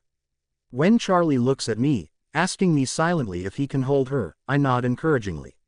She gets passed around from person to person, and I can see how she already has everyone here wrapped around her tiny finger. After his turn holding her, Carlisle takes the opportunity to take my vitals and to asks me a couple of questions. He tells me that after we both get some sleep that he wants to do a couple tests on the baby, but when he sees my look of concern for my baby, he promises that it isn't anything that will hurt her. Eventually she ends up back in Edward's arms, and everyone excuses themselves from the room to give us a little private time with our little one. We both sit watching her sleep, perfectly content to just observe her. After all the excitement leaves the room, I start to feel soreness, and I think about asking Carlisle for some aspirin or something. "How are you feeling?" Edward asks. "Great. A little sore, but that's to be expected," I answer. He looks at me and smiles. "You really did do something amazing today, you know." "I know. I can't believe we are both alive," I laugh, and he joins in. "With that much pain I was sure there was one of us dying." "That bad, huh?" he asks. "That bad," I answer, shaking my head as I vividly remember the pain I was in. We both look at the baby again, neither one of us able to tear our eyes away from her for long. "I think she looks like you," I say, smiling.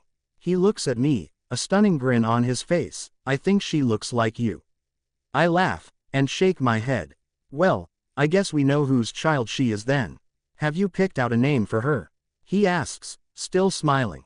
I blush, not really sure how he is going to react to my name idea. What if he has a name that he specifically wants? Kind of. He raises his eyebrows at me. "And it is." I sigh, but go into my explanation. "So I was reading this baby name book and they all seemed so basic, boring. Well, then I started playing around with our parents' names," I say while he looks at me expectantly. "So, Renee and Esme, I was thinking Renesmee. And Carlisle and Charlie, Carly. But spelt Carlie. I cringe a little as I wait for him to tell me I am insane. "Yes, it is a little out there, but I think I like it. It's special. A mouthful, but special. Renesmee," he says, testing out the name. I can't bear to look at him as he processes the name. "I think I like it. It's unique, just like her." I turn to look at him, wondering if he is joking, but he is just staring down at her, no teasing in his expression. "I figured she is one of a kind, so her name might as well be," I say. "Renesmee Carly." He turns to look at me, waiting for me to finish the last name. He probably doesn't want to assume that I would give her his last name, considering we aren't married, or even together. "Cullen Swan," I ask. I mean, hyphenating is all the rage nowadays. His face lights up when I add his surname in, and I can tell that even though he would have never forced me to do it, it means a lot to him. He stares down at her and then whispers her full name, Renesmee Carly Cullen Swan. "My beautiful girl." We sit like that for a while. We both continue to use her name over and over again, reveling in being new parents. After about an hour she wakes up and is in search of a meal, so I nurse her again. I had hoped to talk to him about our situation, but as I was feeding her I had apparently dozed off. I slept dreamlessly, exhaustion taking over every crevice of my mind. I startle awake, panicked when I look around and don't immediately see my baby. "Hey, it's okay. Rosalie has her. I can ask her to bring her back up," Edward says approaching me, his hand outstretched in comfort. I take a deep breath, coming to my senses a little more. "How long have I been out?" I ask. "Only about 45 minutes. You can sleep longer if you'd like." I shake my head. "I'm okay for now." "Do you want Rosalie to bring Renesmee up?" he asks. I look at him, and shake my head again. "No, that's all right. Let Rosalie have her time with her. If she gets hungry she can bring her up though. I am sure Rose heard me say that." "Okay," he says, and then sits on the bed next to my feet. I look at him, and notice that he has changed. He is wearing a forest green sweater that clings to him like a second skin, and a pair of dark brown pants. As he stares out in the direction of the door, I get to observe him really for the first time since he arrived. His eyes are not the honey color that they usually were when he was around me before he left, but darker, almost brown. I want so badly to reach out and touch him, but something stops me. I know that us having this baby has made our reunion seem seamless, but the truth is that I am still very upset with him. We have a lot to talk about, things that could potentially upset us both, and while Renesmee is being cared for, maybe this is the moment. Edward, we need to talk, I say, just barely above a whisper. He turns to look at me, worry set deep in his eyes. Yeah, I know. I pull myself up into a sitting position, wanting to put some space between us as we begin this conversation. How do I start? We look at each other for a long moment before I think of something to say. Tell me why you left. The real reason. I know what Alice told me, but I need to hear it from him if it is true. His eyebrows pull down, and I can see him mull over the words to say. Finally he must think of the best way to put it. Bella, from the day we saved you from James, the first knew that I needed to leave. Our existence put you in danger, and nearly losing you that day showed me that. Then, he takes a deep breath before he continues. Well, then we spent the summer together, took our relationship to the next level, and I started to convince myself that I didn't have to. Everything seemed perfect. I could finally see that we could spend your lifetime together, without dangerous interruptions. But then your birthday, I wince at the memory, but he continues. What happened with Jasper? It made me realize that you would never really be safe with me. That someday something would happen and I would be too late. So I lied to you. I told you the most abominable lie that I could think of. And you believed it so easily. I had spent every day of that summer telling you how you were the love of my life, and then you just bought my lie so effortlessly, like you were expecting it. I interject. He looks at me sadly, but continues, but I need you to know that it was a lie. An unforgivable lie. I am so sorry, Bella. You have to know that. Here is the thing, Edward, how can I trust you? How can I trust you are telling the truth now? You have no idea what I went through while you were gone, I say, tears welling up in my eyes. You left me an empty shell of a person. You were so transfixed on not corrupting my soul, but you stole it. The day you left, my soul was gone too. I thought it was what was best, he says. What was best? I ask angrily. You had no right to make that decision for me. You can't just unilaterally make decisions for the both of us. We were supposed to have a relationship, Edward, not ownership. It wasn't like that, he objects. Really? You decided it was for the best. How did that end up for you? I practically shout, but when I remember the other people in the house, I hush my voice a bit. I was pregnant with your child. You didn't get to be there for that. Victoria came back. Did you know that? I ask, and his jaw clenches, eyes widening. Apparently not. My life was still just as dangerous with you gone. You just weren't here to help. Victoria, he hisses, and I roll my eyes. Yes, Victoria. That's what brought Alice back, not the baby. She had no idea about that until she got here. Please explain, he requests through his teeth. I look down at his hands, which are balled into fists. She wanted revenge for James. If it weren't for the wolves, neither our baby or I would be alive. He flinches, but I continue.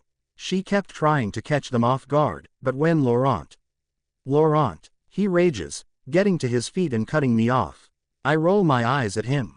Oh, calm down. Everything is fine. He came to warn me of Victoria. That's it. He narrows his eyes at me, but sits back down and gestures for me to continue. Anyways, Laurent came to warn me. It gave us the information we needed to lure her into a trap. The wolves killed her in your front yard actually. I set her on fire myself.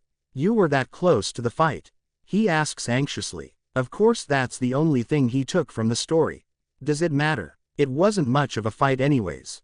I shrug. But this just proves my point. You put me in more danger by leaving, all because you didn't respect me enough to give me a choice. His head drops into his hands, and I have the urge to reach out and comfort him, but I squash it. He needs to know this. He needs to understand. Bella, I am so sorry. Words cannot explain how sorry I am. Try, I mutter sarcastically. He turns and pulls himself closer to me, and reaches out his hands to grasp mine. I should pull my hands away, but I don't. You are right. I was too selfish to see how my actions would affect you. I didn't respect your right as a human being to give you a choice, and I am so sorry. I am so incredibly in love with you, and the fact that I have put you in such danger, well, it is going to haunt me for the rest of my days. To think that I hurt you this way, it is unforgivable. I am totally and completely sorry for everything I have done to you. I gaze at him for a long time, words lost to me. I want to throw my arms around him and tell him I forgive him, but I would be lying if I did. It would be a great disservice to both of us if I jumped back into a romantic relationship with him so fast. Especially after bringing a child into this world together, we need to know that our relationship is on solid ground before we get too involved. But in all honesty, I want to be with him. I want us to be a family. It just has to happen slowly. I sigh, staring into his beautiful eyes. I then whisper, "Thank you." "For what?" he asks, confused. "For apologizing," I say. He smiles smally. "Well, I am sure it's going to happen a lot. Let's hope not," I answer wryly. He laughs, seeming to have a weight lifted off his chest. He looks at me wistfully, and reaches out to touch my face softly. "Just so you know, I am desperately in love with you, Isabella Swan." My heart swells at his words, and I have the overwhelming instinct to throw myself at him. "Can it be true? You know I love you," I whisper back. "How do you feel about getting married?" he asks, a wicked gleam in his eyes. Whoa, apparently he does not plan on taking this slow. That was out of left field. "What, are you insane?" I ask, flabbergasted. He looks almost offended when he answers, "No, not that I am aware of." I laugh, hysterical. "Edward, we aren't even together right now. What makes you think we are ready to get married?" "I've been ready to slip a ring on that finger for a long time," he answers matter-of-factly. I stare at him like he is crazy, pulling my hand out of his. Marriage. Dear God, he has lost his damn mind. "Edward, I'm not even ready to be in a relationship with you yet, let alone get married." He looks a little crestfallen, not receiving the answer he had hoped for. "Don't you think Renesmee deserves to have her parents married to one another? Maybe, if they hadn't been broken up for the last 9 months. I yelp. He shrugs as if that doesn't really matter. I just look at him with my mouth hanging open, wondering how the hell we went from me telling him I didn't trust him one moment, to him kind of proposing the next. We have so much to work on, we don't need to be thinking about marriage right now. Not to mention it would give Charlie a stroke, and I am pretty sure Renee would disown me for getting married at 18. Listen, Edward, we have so much to figure out. Can't we just take this slow? Can we just focus on being good parents right now? I think that is what Renesmee really deserves." He takes a deep breath and nods, though still disappointed. "Yes, I suppose you are right." He smiles at me, his eyes dazzling. "But I'm not giving up on us." I smile back at him. "I don't want you to." After a few moments of us just smiling at each other, a quiet knock comes from the open door. I expect to see Rosalie, but in walks Carlyle cradling our daughter to his chest. "Can I come in?" he asks, glancing between the two of us. I didn't mean to interrupt. "No, really, it's fine. How is my baby girl?" I ask as he walks over to place her in my arms. She is awake, eyes wide and curious. "Hey, there Renesmee," I whisper to her. "Renesmee?" Carlyle asks. "You have a name then." "Renesmee Carly Cullen Swan," Edward announces proudly, and I laugh. "Named after all her grandparents." "Oh," Carlyle asks. "Renee and Esme, Renesmee. And Carlyle and Charlie, Carly," I say, glancing up at him. He smiles brilliantly, and says, "Thank you. I feel honored, and I know Esme will be thrilled to say the least." "I'm glad you approve," I say. "You did some tests on her?" Edward asks, obviously picking something up from Carlyle's mind. "Yes, actually," he glances at me. "I hope you don't mind." I shake my head, relieving any guilt he felt for not having me there. "So, I did some cursory research, taking a sample of her saliva, urine, and attempted to take a little blood," he says. "Attempted?" I ask, cutting him off. "Yes, it seems her skin is about as impenetrable as ours is, not that I tested that too extensively." But it didn't seem any needle could break the surface of her skin, he says, his voice burning with curiosity. Her reflexes are extraordinary for her age, and she is unusually aware of her surroundings. Her mind seems more developed than most newborn babies, too, Edward chimes in. Anything to worry about when it comes to interacting with humans? I ask, a little anxious. It doesn't seem so, but I would like to see how her skin reacts to the sun, since it does seem to be more like our skin than you, he answers. People will just think she is very advanced, but not enough to raise suspicions, I suspect. That's good, I suppose. Will I have to keep her out of the sun to keep her safe? I had hoped to share sunny weather with her, to take her down to Florida to visit Renee, but I'll just have to adjust if it's an issue. I am curious about her diet though, he continues. It seems she can survive off breast milk just fine, but I wonder if our diet would suit her as well. I cringe at the thought of giving her blood to drink, but if she needed it I am sure I could manage. Of course, we don't have to test that unless it becomes necessary. I will keep a close eye on her health, making sure she is nutritionally sustained, he says, leaning over to look at her.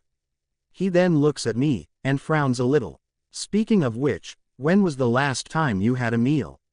What time is it? I ask. He glances at his watch, 6:37 p.m. About 7 this morning, and then I had a couple honey sticks during labor, I answer. All right, then, I'll have Esme bring something up, he says before leaning down to kiss Renesmee on her forehead and exiting. After he leaves she starts to fuss, and after I check to see if her diaper is wet, I decide she must be hungry again. She's going to be eating a lot, isn't she? I ask, pulling my bathing suit top down to feed her. Edward just nods, and watches our daughter eat. I suppose I should put on some clothes too. Did someone say clothes? A chipper voice says, as Alice pops into the room. After several more hours of small talk with Edward, catching up the best we can, all the while admiring our baby. Renee and Charlie come up to say goodnight, and Charlie gives Edward the death glare, but everyone pretends like they didn't see it. They both take turns holding Renesmee before they head out for the night, and both tear up a bit when I explain the name. After they leave, Edward's various family members come in and out, holding the baby and asking questions. Did Edward pass out? Emmett asked teasingly when the topic of my labor came up. No, he was great, actually, I answered to Emmett's disappointment. He was hoping Edward had some embarrassing reaction to the situation, not that passing out was an option. Jasper and Alice came in next, though I suspect Alice was there for moral support for him. He took his turn holding her, and smiled adoringly at her. It is interesting to see him holding a baby so tenderly. After handing her back to me, he said warmly, "You are very happy." "I am," I answered surely. "It's nice to be around," he said. Eventually both Renesmee and I went to sleep for the night, her settled on the bed between where Edward and I lay. She wakes up every couple hours to eat, while Edward handles any other need she may have while I sleep. When she does need to eat, I would just roll over, pull my shirt up and go back to knock out while she nursed. Edward would burp her, and put her back to sleep. At one point I thought I heard him singing to her, but being half asleep I can't be sure. When I wake up, the sun barely risen in the sky, but I am wide awake. I turn over expecting to see Edward holding Renesmee on the bed next to me, but come up empty. I groggily pull myself to my feet, and gasp quietly at the soreness in my lower half. I look down to make sure I am clothed enough to exit the room, and then I slowly start making my way out.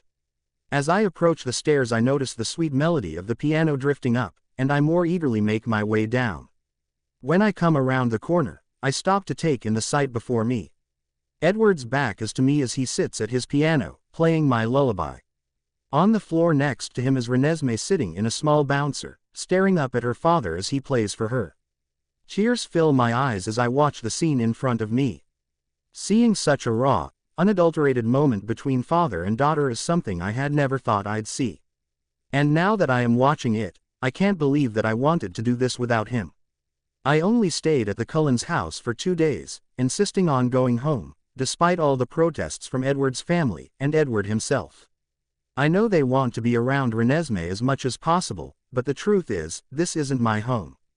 Also, Charlie really wants me to come back to the house, but I think that is more because of his distaste for Edward. Both he and Renee came to see Renesmee for hours at a time in the 2 days I spent at the Cullens. Phil came once before he had to fly back to Jacksonville, not able to take extended time off work like Renee. He was just as enamored by my little one as everyone else seemed to be. Sue came once more the day after the birth to check on me and the baby. It's still strange to see the camaraderie between her and the Cullen family. Charlie said Jacob has been calling several times a day to see if I had returned home yet, and I know I am going to have to face him eventually. Edward has been the most persuasive when it comes to prolonging my stay at his house, tempting me with full nights of sleep, a precious commodity to mothers of newborns. The evening before I left I was lounging on the couch in their living room. Renesmee had just finished nursing and had fallen asleep. Edward was sitting next to me, unconvincingly watching the documentary about shark attacks, but more so glancing at me and our daughter. "You know," he began, and I automatically rolled my eyes knowing where he was headed once again. "If you move in here, you get free babysitters 24/7. I laughed at his persistence. "Yes, as you have said, many times." He turned to fully look at me, and I tried not to look directly into his eyes, knowing that if I did I could easily agree to whatever he said. "Bella, I want to be a good father, and if I am at another house, I am going to miss so much. You can see her during the day as much as you want, Edward," I said. "I know, it's just," he paused, and a look of frustration crossed his face. "I never thought I would have this opportunity, to be a father. I had pretty much accepted that that is something I would never experience. But now that I somehow have this opportunity, I don't want to miss anything." The sadness in his voice struck a chord, and before I knew what I was saying I started to speak. "You could always come over at night. It's not like it's a foreign concept for you." I pause and chuckle. "Unless you have forgotten how to jump through my bedroom window." I couldn't believe I had just invited him to stay at my house at night. That isn't taking it slow, setting boundaries. But the look of joy that overtook his entire expression made any worries fly out the window. "Really? You'd be okay with that?" he asked, a dazzling smile breaking me down even further. "Why yeah," I stuttered, thoroughly flustered. I could tell it took a lot from him to not pull me into an embrace, but he knew that that would be pushing it just a bit. And I am glad he didn't. I don't know if I would have had the strength to push him away like I should have. Charlie came to pick me up the next day around noon, and up until I had to forcibly take the baby out of Emmett's arms, everyone had been passing her around like they were never going to see her again. It made me laugh knowing how attached to her they already were. "You know, we are coming back tomorrow, right?" I teased, seeing so many downturned expressions. "They're just disappointed you won't be here all the time," Edward explained, visibly more content with my leaving, knowing that he would be seeing us both soon enough. He leaned down and planted a kiss on his daughter's head, and shot me a beautiful half grin. Charlie had grunted at Edward, still refusing to speak to him, unhappy that I was. He came around and moved